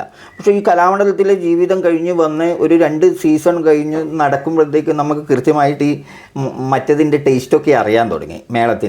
മേളത്തിനെ സംബന്ധിച്ച് എന്ന് പറഞ്ഞാൽ കൃത്യമായിട്ട് പഞ്ചാരി മേളം പഠിച്ചിട്ടുണ്ടെങ്കിൽ ബാക്കി എല്ലാ മേളവും നമുക്ക് കൊട്ടാൻ പറ്റും എൻ്റെ ഒരു അഭിപ്രായത്തിൽ. അപ്പോൾ അതേപോലെ ആ ഒരു ഇതാണ് ഞാൻ ചോദിച്ചത്. ശരിക്കും ഈ കഥകളിക്കൊട്ട് പഠിച്ച ഒരു കലാകാരൻ്റെ ബാക്കിയുള്ള പ്രവർത്തനത്തിന് ഒരു പ്രത്യേകതര സംഗീത സുഖം കേശവൻകുട്ടിക്ക് എനിക്ക് നല്ലോണം അനുഭവപ്പെട്ടിട്ടുണ്ട്. തായമ്പക ആയാലും മേള ആയാലും ഈ ഒരു കലാമണ്ഡലത്തിൽ അല്ലെങ്കിൽ അതേപോലെ ഈ കലാനിലയം, സദനം, കോട്ടക്കലൊക്കെ പഠിച്ച അതേപോലെ അല്ലെങ്കിൽ അതേപോലെ ഗുരുനാഥന്മാരെ കീഴിൽ പഠിച്ചവരുടെ കൊട്ടിനെന്തോ ഒരു പ്രത്യേകതര സുഖം മറ്റുള്ള കുട്ടികളിൽ നിന്നും ഞാൻ ഒരുപാട് ആൾക്കാരെ കൊട്ട് മേളത്തിലായാലും ശ്രദ്ധിക്കാറുണ്ട്. കേശവൻകുട്ടിക്ക് അങ്ങനെ എന്തെങ്കിലും തോന്നിയിട്ടുണ്ട്? ഉറപ്പായിട്ടുണ്ടല്ലോ. കഥകളി കൊട്ട് പഠിച്ചാൽ തന്നെ കഥകളി കൊട്ടിലൊരു സംഗീതമുണ്ട്. അത് ആ കൊട്ടുന്ന ആൾക്ക് മനസ്സിലൊരു സംഗീതം ഉണ്ടെങ്കിൽ അത് കുറച്ചുകൂടെ സംഗീതം കൂടും. ഞാൻ അത്യാവശ്യം എന്നോട് വിജയഷാജാൻ പറഞ്ഞിട്ടുണ്ട്, എപ്പോഴും ഈ മൃദംഗം വായിക്കുമ്പോൾ അതുപോലെ ഒരു കച്ചേരി നടക്കുമ്പോൾ ഇതൊക്കെ കൃത്യമായിട്ട് മനസ്സിലായോ ഇല്ല എന്നുള്ളതല്ല, പക്ഷെ നമ്മളത് കേൾക്കണം. അത് കേൾക്കുമ്പോൾ നമ്മുടെ കൊട്ടിലേക്ക് അതിനെ ആവാഹിക്കാൻ പറ്റുന്നതാണ് ആശാൻ എനിക്ക് പറഞ്ഞത്. അതുകൊണ്ട് ഞാൻ അത്യാവശ്യം സംഗീതമൊന്നും എൻ്റെ മനസ്സിലില്ലെങ്കിലും ഞാനൊരു കച്ചേരി കണ്ടാലും അതുപോലെ ഒരു മൃദംഗത്തിൻ്റെ ഇത് കണ്ടാലും അതുപോലെ ഈ നാദസ്വരം ഇതൊക്കെ ഞാൻ അവിടെ ഇരുന്ന് കുറച്ച് നേരം ആസ്വദിക്കും. അതിൻ്റെ ഒരു കൊട്ടും ഈ കഥകളി കൊട്ട് പഠിച്ചതിലൂടെ കിട്ടിയ ഇതെല്ലാം കൂടെ നോക്കുമ്പോൾ അതിനൊരു നല്ലൊരു പ്രത്യേകതയുണ്ട്. അതെനിക്ക് തോന്നിയിട്ടുണ്ട്. ഞാനൊരു പൂരപ്പറമ്പിൽ കൊട്ടിനെയും അത് സ്വാധീനിച്ചിട്ടുണ്ട്, ഉറപ്പാണ്.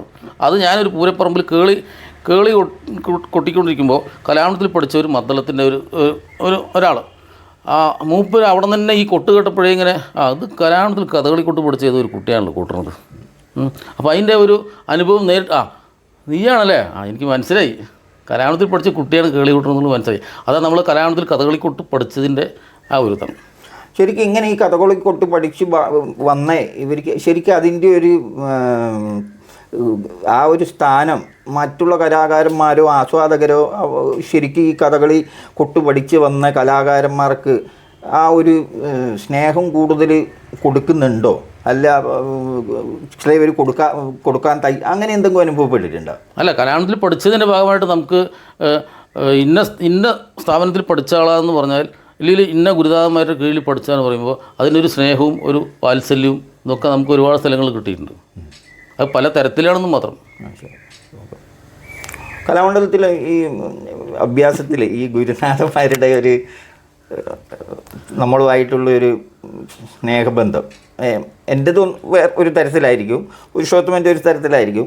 നമ്മളൊക്കെ ഏകദേശം 2 3 കൊല്ലം 4 5 കൊല്ലം വ്യത്യാസത്തിൽ പഠിച്ച് പുറത്തിറങ്ങിയവരാം. നമ്മളെ ഗുരുനാഥന്മാർ എന്ന് പറഞ്ഞാൽ ഏകദേശം കഥകളി ലോകത്തെ ഒരു 2ാം തലമുറ, പൊതുവാളാശം, മന്നാടിയാശാൻ, അച്ചുണ്ണിപ്പുളുവാശം കഴിഞ്ഞ് തൊട്ട് 2ാമത്തെ ആൾക്കാരാണ് നമ്മളുടെ ഗുരുനാഥന്മാർ. രാമശം, ഉണ്ണികൃഷ്ണൻ, വാരണാശാൻ, രാജ, അങ്ങനെയുള്ളവർ. അപ്പോൾ അവരുടെ ഈ അഭ്യാസന രീതി അത് ഇന്നത്തെ കേശവൻകുട്ടി ഇപ്പോൾ കുറേ കുട്ടികളെ പഠിപ്പിക്കുന്നുണ്ടല്ലോ, ഇതൊക്കെ തമ്മിലുള്ള ഒരു വ്യത്യാസമോ അല്ല അവർ പഠിപ്പിച്ച പോലെ തന്നെ ഉള്ള ഒരു രീതിയിലാണോ പഠിപ്പിക്കുന്നത്, അതേപോലെ നമുക്ക് പഠിപ്പിക്കാൻ പറ്റുന്നുണ്ടോ? നമ്മളെ ആശാന്മാരെ മുന്നിലിരുന്ന അതേ മാനസികാവസ്ഥയിൽ ഇന്നത്തെ വിദ്യാർത്ഥികൾക്ക് നമ്മളുടെ മുന്നിൽ ഇരിക്കാൻ പറ്റുന്നുണ്ടോ? എന്താ അഭിപ്രായം? കലാമണ്ഡലത്തിലെ ആശാന്മാർക്ക് എല്ലാവർക്കും നല്ല ഒരു സ്നേഹവും നല്ല താല്പര്യമാണ്. അങ്ങനെയായിരുന്നു എല്ലാവർക്കും. ഇപ്പോൾ അവിടെ നമ്മൾ പഠിക്കുന്ന സമയത്ത് 6 ഗുരുനാഥന്മാരുണ്ടായിരുന്നു. അതിൽ 6 പേർക്കും എന്നോടൊന്നും അങ്ങനെ ആരും അങ്ങനെ ഇതായിട്ടൊന്നും പെരുമാറിയിട്ടൊന്നുമില്ല. പിന്നെ ഈ കൊട്ടുന്നത് കൃത്യമായിട്ട് ഈ മനോധർമ്മങ്ങൾക്ക് വേണ്ടവിടെ മാത്രം പ്രാധാന്യം കൊടുക്കുക, പിന്നെ കൊട്ടുന്നത് വൃത്തിയായിട്ട് കൊട്ടുക. ഞാൻ കൊട്ടുന്നത് എത്ര വൃത്തിയാണെന്നുള്ളത് അത് വേറെ വിഷയം. എന്നാലും ചെയ്യുമ്പോൾ അത് വൃത്തിയായിട്ട് ചെയ്യണം. അനാവശ്യ സ്ഥലത്ത് മനോധർമ്മം ഉപയോഗിക്കാൻ പാടില്ല. സമ്പ്രദായത്തിൽ വളരെ പ്രാധാന്യം കൽപ്പിക്കുന്ന ഒരാളാണ്. അത് ഞാൻ കലാമണ്ഡലത്തിൽ പഠിച്ചതുകൊണ്ടും പിന്നെ എനിക്ക് അതാണ് താല്പര്യം. ഞാൻ അതുപോലെ തന്നെ കുട്ടികളെ പഠിപ്പിക്കലും അങ്ങനെ തന്നെ ചെയ്യുള്ളൂ. അപ്പോൾ കലാമണ്ഡലത്തിൽ നിന്ന് പുറത്തിറങ്ങി പിന്നെ കളിക്കാനോ പോയിക്കൊണ്ടിരുന്ന് അല്ല തായമ്പക്ക് ഹയർ സ്റ്റഡിക്ക് പിന്നെ എന്തെങ്കിലും ബാക്കിയുള്ള മേളങ്ങളൊക്കെ എങ്ങനെ പഠിച്ചു, ആരൊന്നിച്ചാണ് പിന്നീടുള്ള പ്രവർത്തനം കൊട്ടാൻ പോയിക്കൊണ്ടിരിക്കുന്നത്? കലാമണ്ഡലത്തിൽ കഴിഞ്ഞതും അതിൻ്റെ ഇടയിൽ കലാമണ്ഡലത്തിലൊരു കഥകളി ശിബിരമോ അങ്ങനെ എന്തോ ഒരു പരിപാടി നടന്നപ്പോൾ ഉദയേട്ടൻ അവിടെ വന്നിട്ടുണ്ടായിരുന്നു. കലാനിലയം ഉദയേട്ടൻ. അപ്പോൾ ഞാൻ, വിനോദേട്ടൻ, പാട്ട് ബാബുവേട്ടൻ, വേഷൻ രവിയേട്ടൻ, ഞങ്ങൾ 4 പേരും. അപ്പോൾ ഞങ്ങളൊപ്പം 3 ദിവസത്തെ ആ കലാമണ്ഡലത്തിൽ പരിപാടിക്കും 3 ദിവസവും ഉദയേട്ടൻ ഞങ്ങളുടെ ഒപ്പമായിരുന്നു താമസം. അപ്പോൾ രാത്രി 12 മണി 1 മണിക്ക് കളി കഴിഞ്ഞ് വന്നു കഴിഞ്ഞാൽ എന്തെങ്കിലും സംശയം ഉണ്ടെങ്കിൽ അന്ന് നമ്മുടെ പഴയ ചെണ്ടക്കളരിയിൽ അതിന് ആ തൊട്ടടുത്ത റൂമിലാണ്. അപ്പോൾ ഉദയേട്ടൻ കുറച്ച് നേരം അവിടെ ഇരിക്കും. അത് ഞാൻ ആ താല്പര്യം കാണിച്ചുകൊണ്ട് ഈ രാത്രി 1 മണിക്ക് വന്നാലും മൂപ്പര് അവിടെ ഇരുന്നിട്ട് ഞാൻ ചോദിക്കണതിന് എന്തെങ്കിലുമൊക്കെ പറഞ്ഞു തരും. അത് കഴിഞ്ഞ് പിന്നെ ഇങ്ങനെ ഒരു ദിവസം ചെനക്കത്തൂർ പൂരത്തിന് ചെറുതാടൻ ചന്ദ്രേട്ടൻ്റെയും ഉദയേട്ടൻ്റെയും ഡബിൾ തായമ്പ് അത് കാണാൻ വേണ്ടി ഞാൻ പോയി. അത് എൻ്റെ അവസാനത്തെ കോഴ്സിൻ്റെ അവസാനത്തെ സമയം. അപ്പോൾ അത് കഴിഞ്ഞു, ഞങ്ങൾ ഒരുമിച്ച് ഭക്ഷണം കഴിച്ചു. അപ്പോൾ ഞാൻ മറ്റേ സീസൺ കഴിഞ്ഞാൽ വീട്ടിൽ വരട്ടെ ചോദിച്ചു ഉദയേട്ടനെ കൊണ്ട്. എന്നാൽ ശരി വാ. അങ്ങനെ സ്കോളർഷിപ്പ് കഴിഞ്ഞ് നേരെ ഒരു 35 ദിവസം അവിടെ പോയി. ശരി. അപ്പോൾ ഉദയൻ്റെ അടുത്ത് ഉപരിപഠനം ഉണ്ടായിട്ടുണ്ട് തായമ്പകയിൽ. അത് കഴിഞ്ഞു. പിന്നെ അതിനുശേഷം നേരെ സദനത്തിലേക്ക് പോയി. ശരി, സദനത്തിൽ പോയിട്ടോ? സദനത്തിൽ പോയി ചൊല്ലിയാട്ടത്തിനും പിന്നെ രാമകൃഷ്ണേട്ടൻ്റെ അടുത്ത് ഗോരക്ഷേട്ടനുണ്ട്, രാമകൃഷ്ണേട്ടും പിന്നെ കുറച്ചുകൂടെ കുറേ കാര്യങ്ങൾ അങ്ങനെ ഇവർ 2 പേരെടുത്തും ഇതാക്കിയിട്ടുണ്ട്. പിന്നെ ഈ തായമ്പയ്ക്ക് ബലരാമകൃഷ്ണൻ്റെ കൂടെ ഇങ്ങനെ കുറേ പോയിട്ട് അന്നത്തെ പഴയ തലമുറയിലുള്ള ഒരുവിധം എല്ലാവരുടെ കൊട്ടും നേരിട്ട് കാണാനും അവരുടെ തായമ്പയിൽ പങ്കെടുക്കാനൊക്കെ നമുക്ക് ഒരു ഭാഗ്യം ഉണ്ടായിട്ടുണ്ട്. അപ്പോൾ അതിൻ്റെ ഒരു ചില അനുഭവങ്ങളൊക്കെ നമ്മുടെ മനസ്സിലുണ്ട്. ഇതെല്ലാം കൂടെ ആയപ്പോൾ അങ്ങനെ ഒരു ലെവലിൽ പോകും. കേശവൻകുട്ടിക്ക് ഇപ്പോൾ അത്യാവശ്യം തായമ്പയ്ക്ക് മേളങ്ങളൊക്കെ ഉണ്ടല്ലോ പാലക്കാട് പല സ്ഥലങ്ങളിലായിട്ട്. അപ്പോൾ പഴയ പാലക്കാടൻ ശൈലിയിലെ മേളം ഇപ്പോഴത്തെ മേളം ഇപ്പം കേശവൻകുട്ടിയൊക്കെ അത് തമ്മിൽ എന്തെങ്കിലും ഒരു വലിയ വ്യത്യാസം തോന്നുന്നുണ്ടോ? കുട്ടിൻ്റെ വ്യത്യാസത്തോ? അല്ല, അതിന് മുന്നേ ഞാനൊരു കാര്യം പറയാം. ശിവദാസോട് ചോദിച്ചില്ല മേളങ്ങൾ എങ്ങനെയാണ് മനസ്സിലാക്കിയത്. മേളങ്ങൾ മനസ്സിലാക്കിയത് ഉദയേട്ടൻ കുറച്ച് പഞ്ചായത്തിയുടെ 1-ാം കാലം മുതൽ അതെങ്ങനെയൊക്കെ ചെയ്യേണ്ടതെന്നൊക്കെ പറഞ്ഞു തന്നു. പിന്നെ അതിന് ശേഷം ഒരു യൂത്ത് ഫെസ്റ്റിവലിന് ഞാൻ കൊയിലാണ്ടി ഭാഗത്ത് പോയപ്പോഴാണ് ശിവദാസേട്ടനെ കുറച്ച് വർഷങ്ങൾക്ക് ശേഷം കാണുന്നത്. അപ്പോഴാണ് എങ്ങനെയൊക്കെയാണ് പരിപാടികൾ, എന്തൊക്കെയാണ് കാര്യങ്ങളെന്ന് ചോദിച്ചപ്പോൾ വലിയ കുഴപ്പമില്ല, അങ്ങനെ പോകുന്നുണ്ട്. എന്നൊരു കാര്യം ചെയ്യും, എനിക്ക് അത്യാവശ്യം പരിപാടികളുണ്ട്, നീ വിളിച്ചാൽ വലിയ ചോദിച്ചു. അങ്ങനെ വന്നു. പിന്നെ അതിന് ശേഷം ഒരു 5-6 വർഷം ശിവദാസേട്ടനെ ഒരുമിച്ചിട്ടായിരുന്നു. അതിൽ ശരിക്കും മേളത്തിൻ്റെ എൻ്റെ ഒരു വഴിത്തിരിവ് അവിടെ നിന്നുണ്ടായിരുന്നു. കൊയിലാണ്ടി ആ ഭാഗത്തു നിന്നുണ്ടായിരുന്നു. കൃത്യമായിട്ട് അന്ന് ഈ ശിവദാസേട്ടൻ കാല് വിട്ട് കഴിഞ്ഞാൽ നമുക്ക് ഏതാണെന്ന് അറിയില്ല. പക്ഷേ നമ്മൾ കൃത്യമായിട്ട് താളവട്ടം കണക്കാക്കി അതിലെന്തെങ്കിലും സംശയം ഉണ്ടെങ്കിലും ഞാൻ അത് നമ്മൾ വേണ്ടപ്പെട്ടവരടുത്ത് ചോദിച്ച് മനസ്സിലാക്കി അങ്ങനെ കൊയിലാണ്ടി ഭാഗത്ത് കൂട്ടിയിട്ടാണ് ഇന്ന് കൂട്ടുന്ന മേളങ്ങൾക്ക് എനിക്കൊരു നല്ലൊരു ഇപ്പം നടപ്പിലുള്ള എല്ലാ മേളവും ഇപ്പോൾ അത്യാവശ്യം എല്ലാ മേളങ്ങളും കൂട്ടും. കാലഘട്ടം പ്രമാണിച്ചു ഒരു സംശയമില്ലാണ്ട് കൂട്ടാൻ പറ്റും. പുതുതായിട്ട് എന്തെങ്കിലും മേളത്തിൽ അങ്ങനെ ഇപ്പോൾ അങ്ങനെയൊക്കെ ഉണ്ടല്ലോ പല മേളങ്ങളും, ത്രിപഞ്ചകം, ദശാക്ഷരി, സപ്തദശാക്ഷരി, ശ്രീകരം, ഏകാദശം, സാർദ്ധപഞ്ചകം, അങ്ങനെ ഒരുപാട് പുതിയ അങ്ങനെ എന്തെങ്കിലും കേശവൻകുട്ടി ശ്രമിച്ചിട്ടുണ്ടോ പുതിയ മേളത്തിനായിട്ടോ? അല്ലെങ്കിൽ അത് എൻ്റെ ഒരു അഭിപ്രായത്തിൽ അത് ശ്രമിക്കേണ്ട കാര്യമില്ല. ഈ ആയുസ്സുള്ള മേളങ്ങൾ കൊട്ടാതിൻ്റെ സമയമില്ല. അല്ലാണ്ട് ഈ എവിടെയെങ്കിലും ഈ പറഞ്ഞ ഏതെങ്കിലും മേളം ഏതെങ്കിലും ഒരു ഭാഗത്ത് എപ്പോഴെങ്കിലും കേൾക്കുള്ളൂ. പക്ഷേ നമ്മൾ ഒരു ഉത്സവത്തിന് പോയാൽ പഞ്ചാരി ആണെങ്കിലും ശരി, പാണ്ഡ്യമാണെങ്കിലും ശരി, ധ്രുവമാണെങ്കിലും ശരി, ചെമ്പയാണെങ്കിലും വടന്നയാണെങ്കിലും എല്ലാ മേളവും അവിടെ നടക്കുന്നുണ്ട്. അവിടെ ആരും ഏകാദശവും മറ്റേ ഈ കൽപ്പവും ഒക്കെ നടക്കുന്നുണ്ട്. മറ്റുള്ള മേളങ്ങൾക്കൊന്നും വലിയ പ്രാധാന്യം കിട്ടുന്നില്ല. അപ്പോൾ ഇതിനെ കുട്ടിയെ പറഞ്ഞുതരാം. അപ്പോൾ എനിക്കിതിനോട് തന്നെ താല്പര്യം. പിന്നെ പാലക്കാടൻ ഭാഗത്ത് പറയുമ്പോൾ പാലക്കാടൻ ഭാഗത്ത് മുമ്പ് എൻ്റെ കുട്ടിക്കാലത്ത് അവിടെ പാണ്ടി, ചെമ്പട, അത് വിട്ടാൽ ഒരു 5-ാം കാലം പഞ്ചാരി, ഇതിനാണ് പ്രാധാന്യം. പാണ്ഡീൻ്റെ മുന്നേ ഉള്ള ചെമ്പടയാണോ അല്ലാണ്ട് ചെമ്പട മേളാണോ? വലിയ ചെമ്പട ഈ പഞ്ചവാദി കഴിഞ്ഞിട്ട് തുടങ്ങണ വലുതും ചെറുതും കഴിഞ്ഞ ഒരു പാണ്ടി, അത് ത്രിപടയും കൂട്ടി ഒരു 5-ാം കാലം കൂട്ടി കലാശിച്ച് കഴിഞ്ഞു. പിന്നെ പഞ്ചാരി 3-ാം കാലം മുതൽ കൂട്ടുന്ന ആൾക്കാരേ ഉള്ളൂ. മുമ്പ് വളരെ കാച്ചാകുറിച്ചി കണ്ണന്മാരാണ് ആ ഭാഗത്ത് നിന്ന് അവരുടെ അച്ഛനും അവരൊക്കെയാണ് തോന്നുന്നു 1-ാം കാലം മുതൽ പഞ്ചാരി കൊട്ടാറുള്ളത് പ്രമാണിച്ചിട്ട്. ഈ പഞ്ചാരി 1-ാം കാലം മുതൽ മേളമുള്ള സ്ഥലങ്ങൾ പാലക്കാട് കുറവാണോ? പാലക്കാട് കുറവായിരുന്നു അന്ന്. അയിലൂർ, തിരുവാതിര, അതാണ് പ്രധാനപ്പെട്ട ഒരു ഇത്. പിന്നെ വേറെ ഏതോ 1-2 സ്ഥലം കൂടി ഉണ്ട്. അതല്ലാണ്ട് വേറെ എവിടെയും ഈ 10-കാലം മുതൽ പഞ്ചാരി ഇല്ല. പക്ഷേ ഇപ്പോൾ അത്യാവശ്യം എല്ലാവിടെയും പഞ്ചാരിയും മറ്റുള്ള എല്ലാ മേളങ്ങളും കൊട്ടാൻ തുടങ്ങിയിട്ടുണ്ട്. പക്ഷേ പാലക്കാടൻ മേളത്തിൻ്റെ ഒരു പ്രത്യേകത ഇങ്ങനെ കാലം കയറി നിൽക്കണം. കാലം ഇങ്ങനെ നല്ലോണം കയറി നിൽക്കണം. ഇങ്ങനെ തൃശ്ശൂർ കൊട്ടുന്നതിന് നേരെ വിപരീതമായിട്ടാണ് നമ്മുടെ പാലക്കാട്. ഇങ്ങനെ ആൾക്കാർ. കേശവൻകുട്ടി തൃശ്ശൂർ പൂരത്തിന് ഉണ്ടായിട്ടില്ലേ? ഓ, തൃശ്ശൂർ പൂരത്തിന് ഉണ്ടായിട്ടുണ്ട്. തിരുവമ്പാടിയിൽ കുറേ കൊല്ലം ഉണ്ടായിട്ടുണ്ടോ? ഇല്ല, കുറച്ച് വർഷം ഉണ്ടായിട്ടില്ല. അത്രേ ഉള്ളൂ. അതിലിടയ്ക്കൊന്ന് ചോദിക്കുക, കൊയിലാണ്ടി ഭാഗത്ത് കുറേ ഉണ്ടായി എന്ന് പറഞ്ഞു, ഇപ്പം അധികം പാലക്കാടാണ്. കേശവൻകുട്ടി തൃശ്ശൂരും കോട്ടയത്തൊക്കെ മേളത്തിന് പങ്കെടുത്തില്ലേ? തൃശ്ശൂർ പോയിട്ടുണ്ട്, കോട്ടയം, എറണാകുളം, അതുപോലെ കൊല്ലം ഒക്കെ പോയിട്ടുണ്ട്. ഒരുവിധം എല്ലാവിടെയും പോയിട്ടുണ്ട്. കൊയിലാണ്ടി ഭാഗത്ത് ഇപ്പോൾ കുറച്ച് കാലമായിട്ട് ഒരു ഉത്സവം തുടങ്ങിയ എല്ലാ മേളങ്ങളും പതിവുണ്ട്. ഇപ്പോൾ ഞാൻ പറഞ്ഞ പോലെ രാവിലെയും വൈകിട്ടും രാത്രിയൊക്കെ ശീവേലിക്ക് മേളം വേണം, അതിനെ കൊണ്ട് മാറി മാറി. അതേപോലെ ഈ ഒരു സമ്പ്രദായം പാലക്കാട് എവിടെയെങ്കിലും നിലവിലുണ്ടോ? അല്ല ഈ പാണ്ടിയും പഞ്ചാരി അല്ലാതെ ബാക്കിയുള്ള?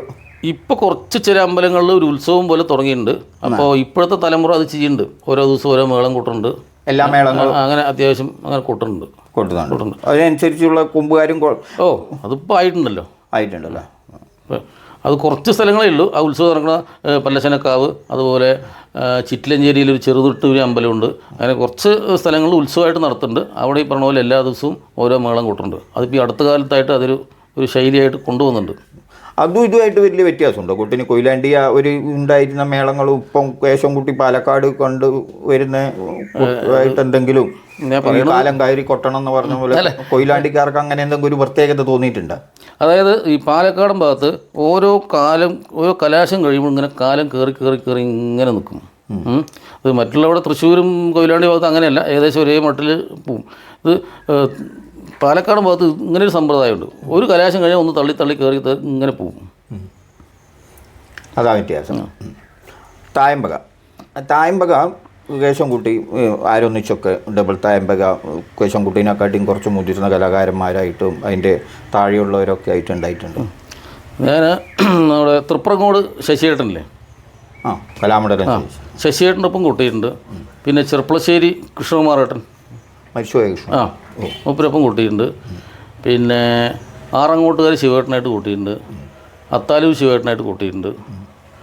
പിന്നെ എൻ്റെ മുന്നിലിരിക്കുന്ന ശിവദാസേട്ടൻ്റെ കൂടെ ഇഷ്ടം പോലെ തായം കൂട്ടിയിട്ടുണ്ട്.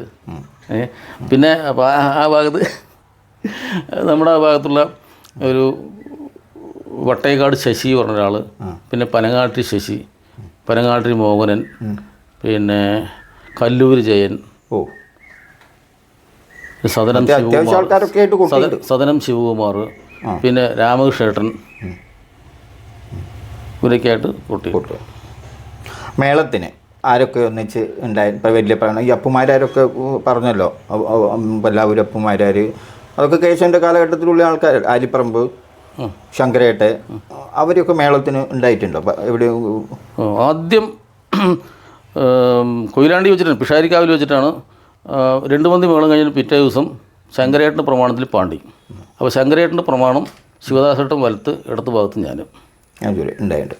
ഓർമ്മയില്ല, എനിക്കത് ഓർമ്മയുണ്ട്. ഞാൻ ആദ്യമായിട്ടാണ് ഒരു പേര് കേട്ട ഒരു പ്രമാണിയോടൊപ്പം 2-ാമത്തെയോ 3-ാമത്തെ ആളായിട്ട് നിന്ന് കൂട്ടുന്നത് അവിടെ നിന്നാണ്. പിന്നെ അതിന് ശേഷം കിഴക്കൂട്ട് അനിയേട്ടൻ്റെ വലത്തും ഇടത്തും നിന്ന് കൂട്ടിയിട്ടുണ്ട്. അതുപോലെ പെരുവരം കൂട്ടേട്ടൻ്റെ ഇടത്തും വലത്തും നിന്ന് കൂട്ടിയിട്ടുണ്ട്.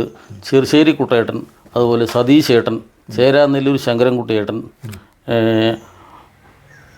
തിരുവല്ല രാധാകൃഷ്ണേട്ടൻ, ഒരുവിധം എല്ലാവരൊപ്പവും ഇടതുഭാഗത്തായിട്ടും വലതുഭാഗത്തായിട്ടും ഒന്ന് കൂട്ടാനുള്ള ഒരു ഭാഗ്യമുണ്ടായിരുന്നു. കേശവൻ പറഞ്ഞാൽ ഇപ്പം ഒരുപാട് ആൾക്കാരുടെ കൂടെ മേളം കൊട്ടിയും പെരുമനം, കിഴക്കൂട്ട്, ചേരാനെല്ലൂർ, ശങ്കരേട്ടൻ, അങ്ങനെയൊക്കെ. അപ്പം പെരുമനൊക്കെ ഒരു ടീമായിട്ട് തന്നെ ആണെന്നില്ല, അധിക സ്ഥലത്തും പോയിക്കൊണ്ട് ഇപ്പം മാത്രമായിട്ട് കുറച്ച് മാറി വരുന്നുണ്ട്. ഒറ്റയ്ക്ക് പോയി അദ്ദേഹം ഇപ്പം ചില സ്ഥലത്ത് കാണുന്നുണ്ട്. അപ്പോൾ ഈ പലരുടെ ഈ മേളം നേരത്തെ പറഞ്ഞ പോലെ തൃശ്ശൂരെ മേളത്തിന് അധികം കാലം കയറേണ്ട, പാലക്കാട് വല്ലാണ്ട് കാലം കയറണം, കൊയിലാണ്ടിയിലുള്ള ഒരു വ്യത്യാസം.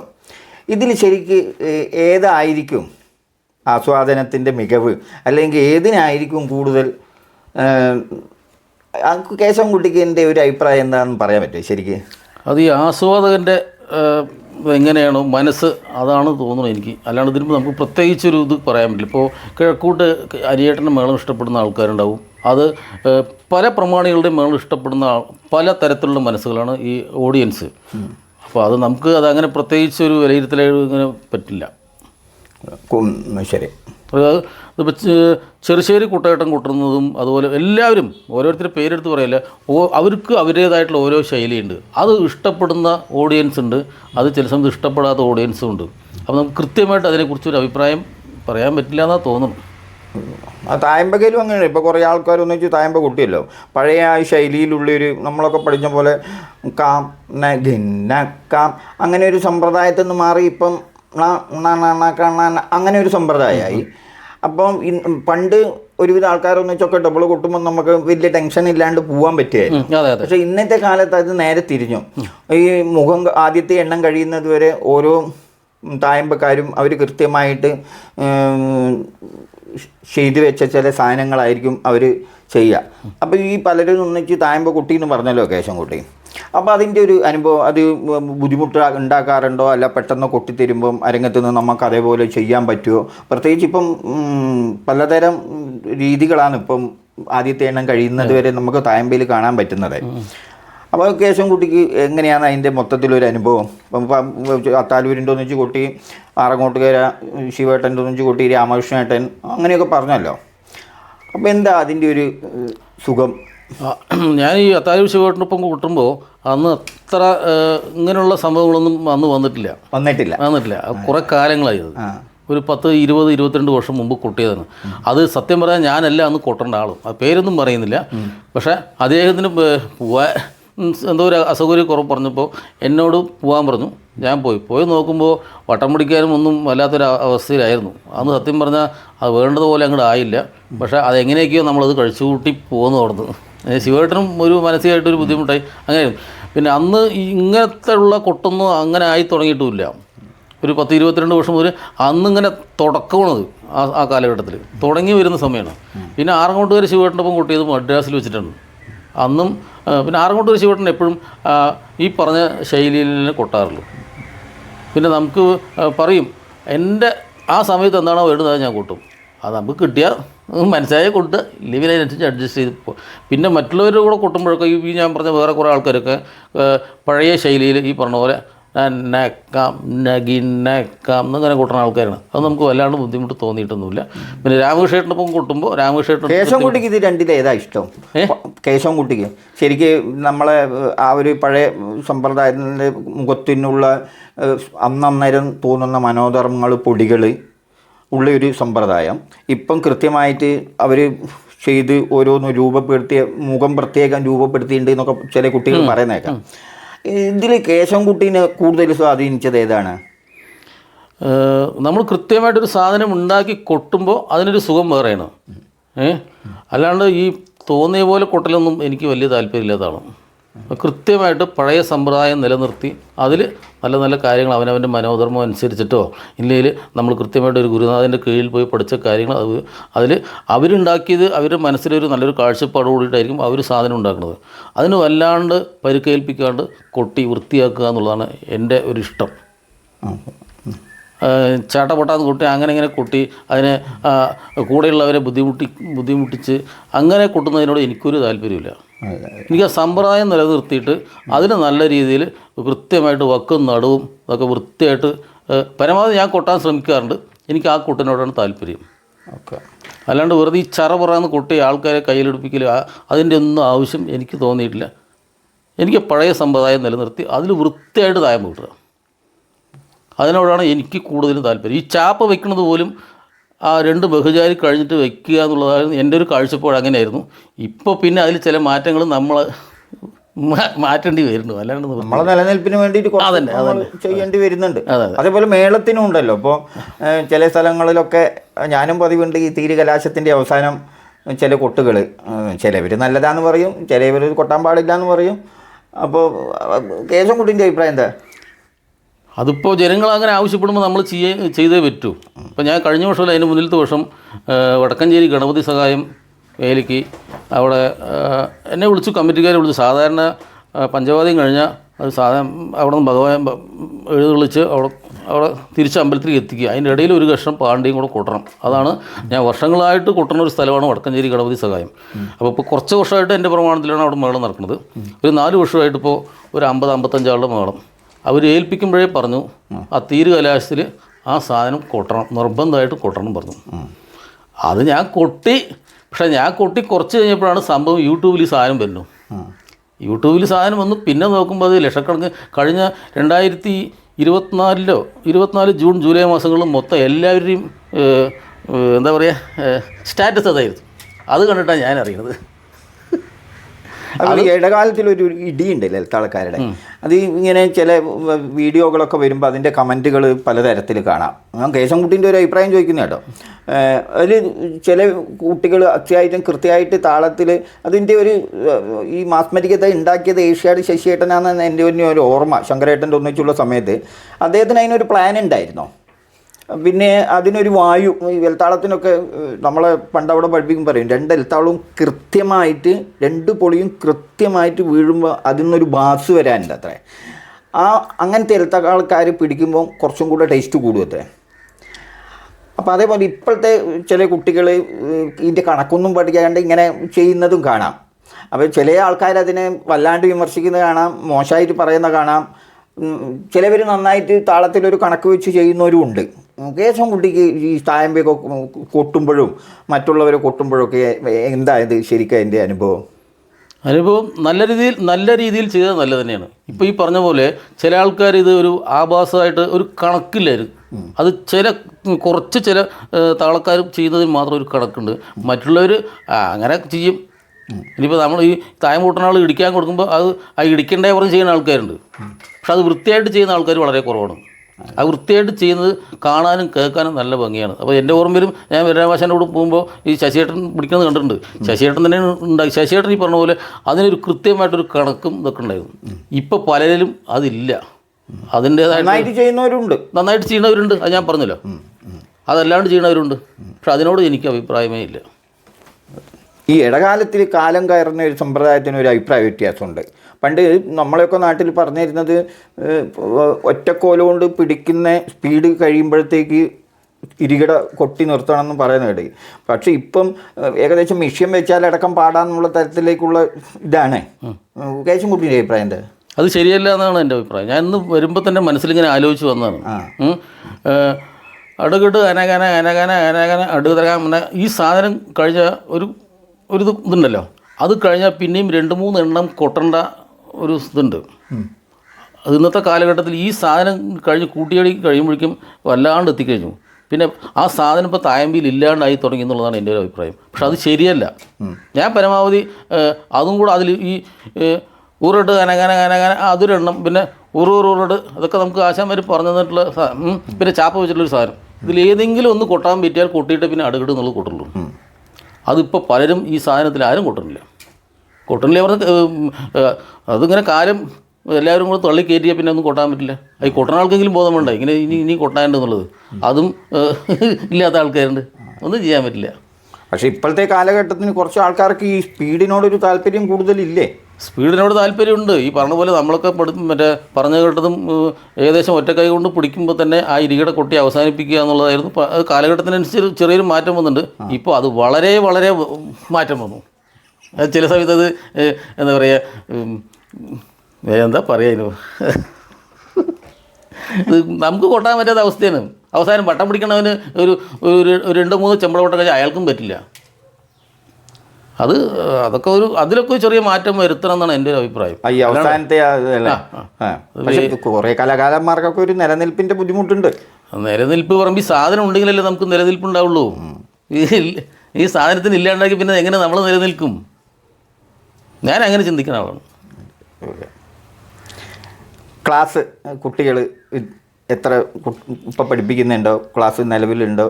ഇപ്പം പഠിപ്പിക്കുന്ന നിലാവഭ്യാസം ഉണ്ടായിട്ടുണ്ടോ കേശവൻ? നിലാവഭ്യാസം ഔട്ടത്തൂര് വെച്ചിട്ട് ചെയ്തു. പക്ഷേ അത് വേണ്ട പോലെ ആയില്ല. അതെൻ്റെ കൂടെയുള്ളവരൊന്നും, ഞാനും ഞാൻ നീലേശ്വരൻ സതീശൻ, പിന്നെ കലാനിലയത്തിലൊരു കലാകാരൻ ഉണ്ടായിരുന്നു. ഇപ്പം പുറത്തുള്ള കലാകാരൻ? ഇപ്പം പുറത്തുള്ളതാണ്. ഞങ്ങൾ 3 പേരും പിന്നെ അവിടുത്തെ കുറച്ച് കുട്ടികളെല്ലാവരും കൂടെ. പക്ഷേ കുറച്ച് ദിവസമൊക്കെ അങ്ങനെ പോയി. ചെയ്യിക്കാൻ ആരെങ്കിലും ആറങ്ങോട്ടൊരു ശിവേട്ടൻ വന്നു. മുഴുമിപ്പിച്ചില്ലേ? എനിക്ക് വേണ്ടി ശിവേട്ടൻ ആ മുഴുവൻ ദിവസം അവിടെ നിന്നു.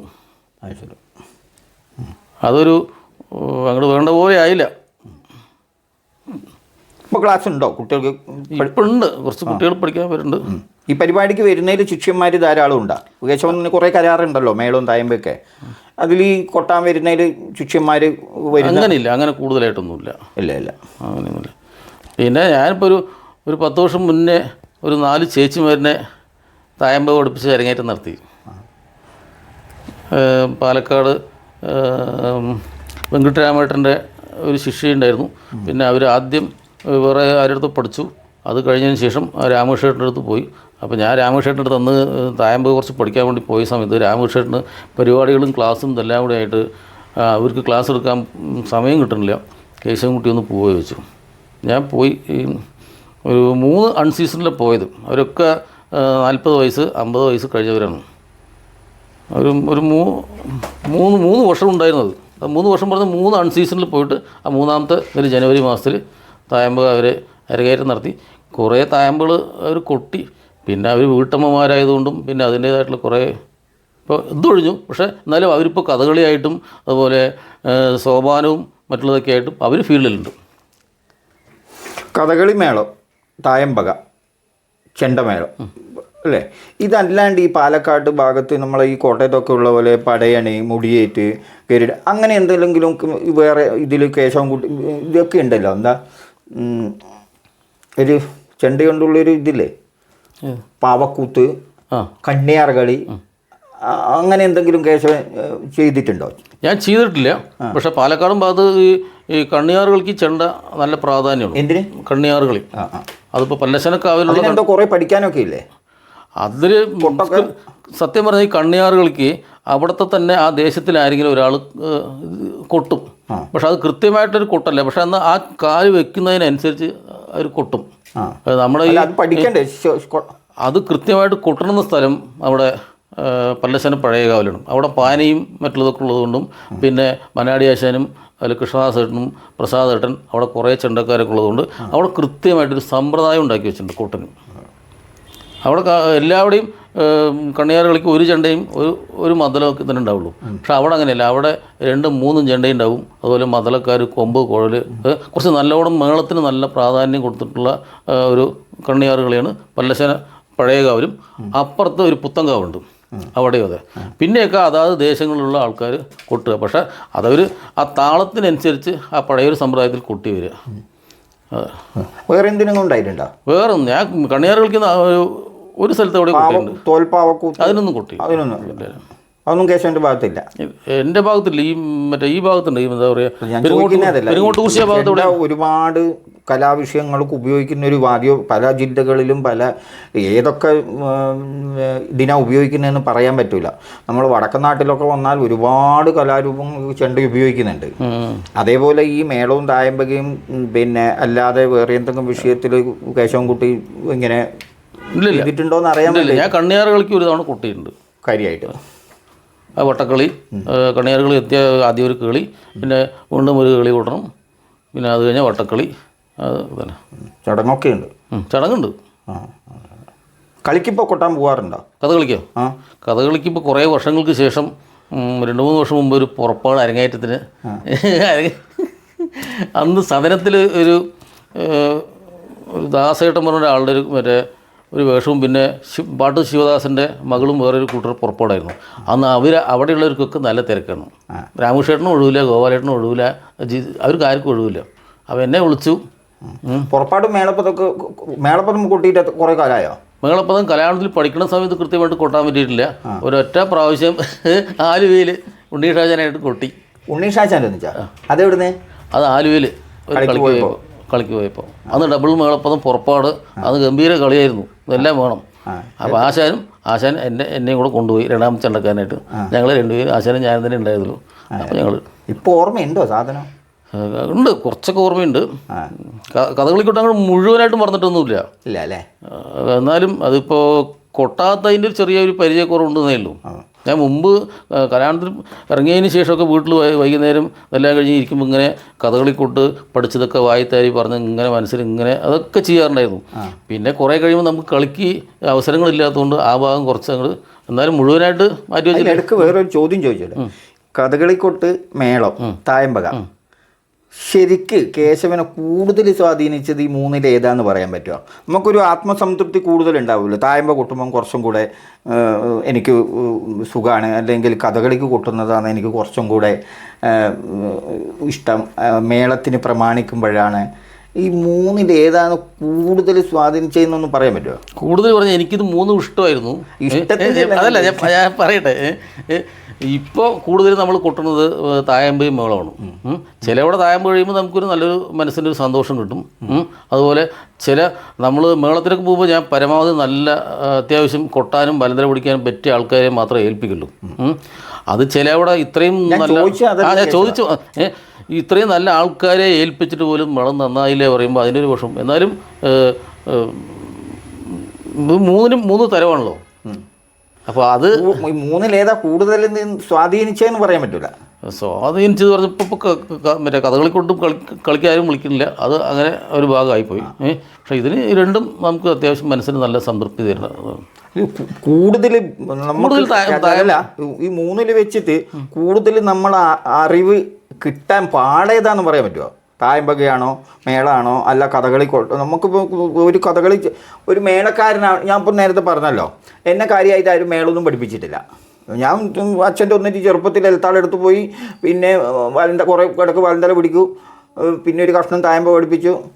കലാമണ്ഡലത്തിൽ വന്ന് കോഴ്സ് കഴിഞ്ഞ് 2 പരിപാടിക്ക് പോയപ്പോഴത്തേക്ക് എനിക്ക് അത്യാവശ്യം മേളങ്ങളൊക്കെ പഠിക്കാൻ പറ്റി. ഇരുന്ന് പഠിത്തം ഉണ്ടായിട്ട. പക്ഷേ നമുക്കൊരു തായമ്പക അങ്ങനെ പറ്റുമോ? അത് പറ്റില്ല. കഥകളിക്കൊട്ട് അങ്ങനെ പറ്റുമോ? പറ്റില്ല. ഒരു കഥകളിക്കൊട്ടുകാരനാവണ്ടെങ്കിൽ എത്ര കാലം കഴിയണം? അപ്പം ഇതിൽ ഏതായിരിക്കും പാടുന്നൊന്ന് പറയാൻ പറ്റുമോ എന്ന് അറിയാൻ വേണ്ടിയിട്ടാണ്. കഥകളിക്കൊട്ടനെ അതൊന്നും അറിയാൻ വേണ്ടിയിട്ട് കേശവൻ്റെ എന്നെ സംബന്ധിച്ച് ഞാൻ ഇത്രയും കാലം ഞാൻ ഒരുപാട് സാധനം പഠിച്ചിട്ടുണ്ട്. കൊമ്പ് പഠിച്ചിട്ടുണ്ട്, മദളം പഠിച്ചിട്ടുണ്ട്, കുറച്ച് പിന്നെ മേളം പഠിച്ചു, തായമ്പ് പഠിച്ചു, അമ്പലത്തിലെ കാര്യങ്ങളൊക്കെ പഠിച്ചു, കുറച്ച് മൃദംഗം പഠിക്കാൻ പോയിരുന്നു. ഇതിലൊക്കെ എനിക്ക് പാട് തോന്നിയ കഥകളിക്കൊട്ട. കാരണം പറയാമെന്താ വെച്ചാൽ ഞാനിപ്പോഴും കൃത്യമായിട്ട് ഒറ്റയ്ക്ക് കൊട്ടാൻ പറ്റാത്ത കഥയുണ്ട് ഇപ്പോഴും. ഞാൻ 7 കൊല്ലം 8 കൊല്ലം അങ്ങനെ കലാമണ്ഡലത്തിലുണ്ടായിരുന്നു. ഇത് നമുക്കായിട്ടില്ല. അത് നമ്മളെ ബുദ്ധിൻ്റെയോ അല്ലെങ്കിൽ ഇതിൻ്റെ പ്രശ്നം ഉണ്ടാവും. ഉത്ഭവത്തിനൊന്നും എനിക്ക് ഇന്നുവരെ 1-ാം ചെണ്ടക്കാരനായിട്ട് കൊട്ടാൻ എനിക്ക് അവസരം ഉണ്ടായിട്ടടക്കം എനിക്ക് പറ്റിയിട്ടില്ല, ധൈര്യം ഉണ്ടായിരുന്നില്ല. ഇന്നിപ്പോൾ ചിലപ്പോൾ കൊട്ടാൻ പറ്റിയെന്ന് പറയും. അപ്പം എൻ്റെ ഒരു അഭിപ്രായത്തിൽ ഞാൻ കേശവൻകുട്ടിയോട് പറയുന്നത്, നമുക്ക് ഈ ചെണ്ടാന്ന് പറഞ്ഞ വാദ്യം എന്തിനൊക്കെ ഉപയോഗിക്കും നമുക്ക് പറയാൻ പറ്റില്ല. ഇത്രയും സസൂക്ഷ്മം പഠിക്കേണ്ട ഒരു വിഷയം കഥകളിക്കൊട്ടാന്നാണ് ഞാൻ തർപ്പിച്ച് പറയുന്നത്. എൻ്റെ അനുഭവം എന്നെ പഠിപ്പിച്ചത്. എൻ്റെ അനുഭവം അപ്പോൾ കേശവൻകുട്ടിക്ക് അതന്നെയാണോ എന്ന് അറിയാൻ വേണ്ടി ചോദിച്ചത്. എൻ്റെ അനുഭവം തന്നെയാണ്. കളിക്ക് കൂട്ടുമ്പോൾ നമ്മൾ കളിക്ക് കൂട്ടുമ്പം വേഷക്കാരനെ അറിയണം, പാട്ടുകാരനെ അറിയണം, കഥാപാത്രത്തിനെ അറിയണം, കഥയെ അറിയണം, ഇവരെന്താ ഉദ്ദേശിക്കുന്നതെന്ന് അറിയണം, അതിലിടക്ക് ആശാന്മാരെ ബേക്കിലങ്ങാറ്റുണ്ടെങ്കിൽ ഇത് ശരിയായിട്ടില്ലെങ്കിലുള്ള വിഷയം എന്താണെന്ന് അറിയണം. അങ്ങനെ ഒരുപാട് പാടുണ്ട് ഇല്ലേ? തായമ്പ മേളൊക്കെ നമുക്ക് അറിയുന്ന കൊട്ടിങ്ങ് പോന്നാൽ മതി, വേറെ ഒന്നും അന്വേഷിക്കണ്ടല്ലോ. തായമ്പയാകുമ്പോൾ കുറച്ച് നമുക്ക് കണക്കും കാര്യങ്ങളും ഒക്കെ കൈ നടക്കുകയൊക്കെ ചെയ്യുമെങ്കിൽ പുതിയ പുതിയ സാധനങ്ങൾ ചെയ്യാം. കഥകളിക്കൊട്ട് പഠിക്കാൻ നല്ല ബുദ്ധിമുട്ടാണ്. അത് കഥകളിക്കൊട്ട് പഠിച്ചാൽ ഈ പറഞ്ഞ ഈ മേളവും തായമ്പയും കൊട്ടാൻ വളരെ സുഖമായിട്ട് എല്ലാം ചെയ്തു പോകാൻ പറ്റും, ചെയ്യാൻ പറ്റും. അപ്പം ഇപ്പം സ്ഥിരമായിട്ട് ക്ലാസ് ഒന്നും നടക്കുന്നില്ല എന്നല്ലേ പറഞ്ഞേ? കേശവ, അതിലിടയ്ക്ക് ഒന്നും കൂടെ ഞാൻ ചോദിച്ചോട്ടെ. ഞാൻ 2 കൊല്ലം മുന്നേ 3 കൊല്ലം മുന്നേ ഒക്കെ ഉത്ഭവം കണ്ടു. ഒന്ന് ഉണ്ണീഷാശാനും രവിയേട്ടനും കൂടെ കൊട്ടുന്നേ, ഒന്ന് ബലരാമാശാനും കൃഷ്ണദാസേട്ടനും കൂടി എവിടുന്ന് കൂട്ടുന്നേ. പിന്നെ ഇപ്പം അടുത്ത് കണ്ടു ബാലസുന്ദരേട്ടൻ്റെ ബാലസുബ്രഹ്മണ്യാശാൻ്റെ കലാമണ്ഡലത്തുള്ള. എനിക്കിത് കാണുമ്പോൾ ഇപ്പം ഭയങ്കര ആഗ്രഹമാണ് ഒന്നും കൂടി ആശാന്മാരുടെ അടുത്തൊക്കെ ഒന്ന് പോയിട്ട് ഇതൊന്നൊക്കെ ശരിയാക്കിയിട്ടേ ഇവരെ ബാക്കിൽ നിന്ന് എന്ന് പറഞ്ഞാൽ അവരെ ഊർജ്ജം മുഴുവൻ കിടക്കുന്ന ഈ രാവണം മൊത്തം കിടക്കുന്നത് ഈ ചെണ്ടയിന്മേലാന്നല്ലോ. അങ്ങനെ ഒരു ആഗ്രഹമാണ് എനിക്കിപ്പോൾ. ഞാൻ ഇന്നൊരു ഉത്ഭവം കൊട്ടിയിട്ടില്ല, ഒറ്റയ്ക്ക് കൊട്ടാത്ത ഒരൊറ്റ കഥയേ ഉള്ളൂ. ബാക്കി ഒരുവിധം മൈനർ സെറ്റ് കഥകളിയുള്ളതിനെ കൊണ്ട് കാലകേവധവും ഗിർമീരവധവും ഒക്കെ എനിക്ക് കൊട്ടാൻ പറ്റും. നരകാസുരവധം ബാലസുബ്രഹ്മണ്യാചാര്യൻ്റെ നരകാസുരവധത്തിനകത്ത് എനിക്ക് ഒറ്റയ്ക്ക് കൊട്ടാൻ പറ്റിയിട്ടുണ്ട്. ഉത്ഭവം ഇന്നൊരു തരായില്ല. പക്ഷേ ഇന്നിപ്പോൾ ഈ ആശാന്മാരൊക്കെ ബാക്കിൽ നിന്ന് ഈ രാവണിന് വേണ്ടിയിട്ട് കഷ്ടപ്പെടുന്ന കാണുമ്പോൾ എനിക്ക് ഭയങ്കര ആഗ്രഹമാണ്. എപ്പോഴെങ്കിലും പോകുന്നതിന് മുന്നേ ഞാൻ ഇപ്പം ഉണ്ണീഷാശാൻ്റെ അടുത്ത് പോയി ശരിയാക്കുകയും ചെയ്യും നേരം കിട്ടിയാൽ. അപ്പോൾ കേശവൻ ഇപ്പോൾ പറഞ്ഞല്ലോ, ഇപ്പോൾ ഇതേപോലെ എപ്പോഴെങ്കിലും ഇങ്ങനെ കഥകളിക്കൊട്ട് കാണുമ്പോൾ തോന്നുന്നുണ്ടോ എനിക്ക് ഇതേപോലെ ഒന്ന് നിന്നിട്ട് ഗോപിയാശാൻ്റെ ഒരു അല്ലെങ്കിൽ അതേപോലെയുള്ള ഗൈഡിലുള്ള ഒരാൾക്കൊരു സരജോഹത്തിന് കൊട്ടണമെന്നോ അല്ലെങ്കിൽ ഒരു നരകാസുരന് കൊട്ടണമെന്നോ ഞാൻ പറഞ്ഞല്ലോ, എനിക്കിപ്പം അടങ്ങാത്ത ആഗ്രഹം ഈ ഉത്ഭവത്തിൻ്റെ കൊട്ടിങ്ങനെ കാണുമ്പോൾ ഇവർ അടന്താ താളം പിടിക്കലും ഇപ്പോഴത്തെ കുട്ടികളൊക്കെ അച്ഛനായിട്ട് എഴുത്താളം പിടിക്കുന്ന കുട്ടികളുണ്ട്. ആ ബാലസുബ്രഹ്മണ്യം അച്ഛൻ്റെ നരകാസുര അല്ല ഉത്ഭവം കണ്ടിരുന്നു, നീ ബാലസുന്ദരേട്ടൻ കൊട്ടുന്ന കണ്ടു, അമ്പ വിട്ടു. അതേപോലെ ഒരു തോന്നൽ എപ്പോഴും തോന്നിയിട്ടുണ്ട്. ഈ ആശാന്മാർ കൊട്ടുന്ന കാണുകയും വേണം കേട്ടോ എവിടുന്നെങ്കിലും, എന്നാലും നമുക്ക് ഈ തോന്നൽ വരും. കളിക്ക് കൊട്ടണമെന്ന് നല്ല മോഹമുണ്ട്. പക്ഷേ അതിപ്പോൾ സാഹചര്യം കൊണ്ട് നമ്മളത് നിർത്തിയതല്ല. നമ്മൾ മേളത്തിനൊക്കെ പോയപ്പോൾ പിന്നെ ആരും വിളിക്കാത്തൊരവസ്ഥയായി. അതുകൊണ്ട് ഇപ്പം ഞാൻ ഉത്ഭവത്തിൻ്റെ കഥ പറഞ്ഞില്ലേ, അത് ഈ ഇടയ്ക്ക് ഭയങ്കര ഒരു ഒരു ഒരു ഒരു വൈറലായിരുന്നു.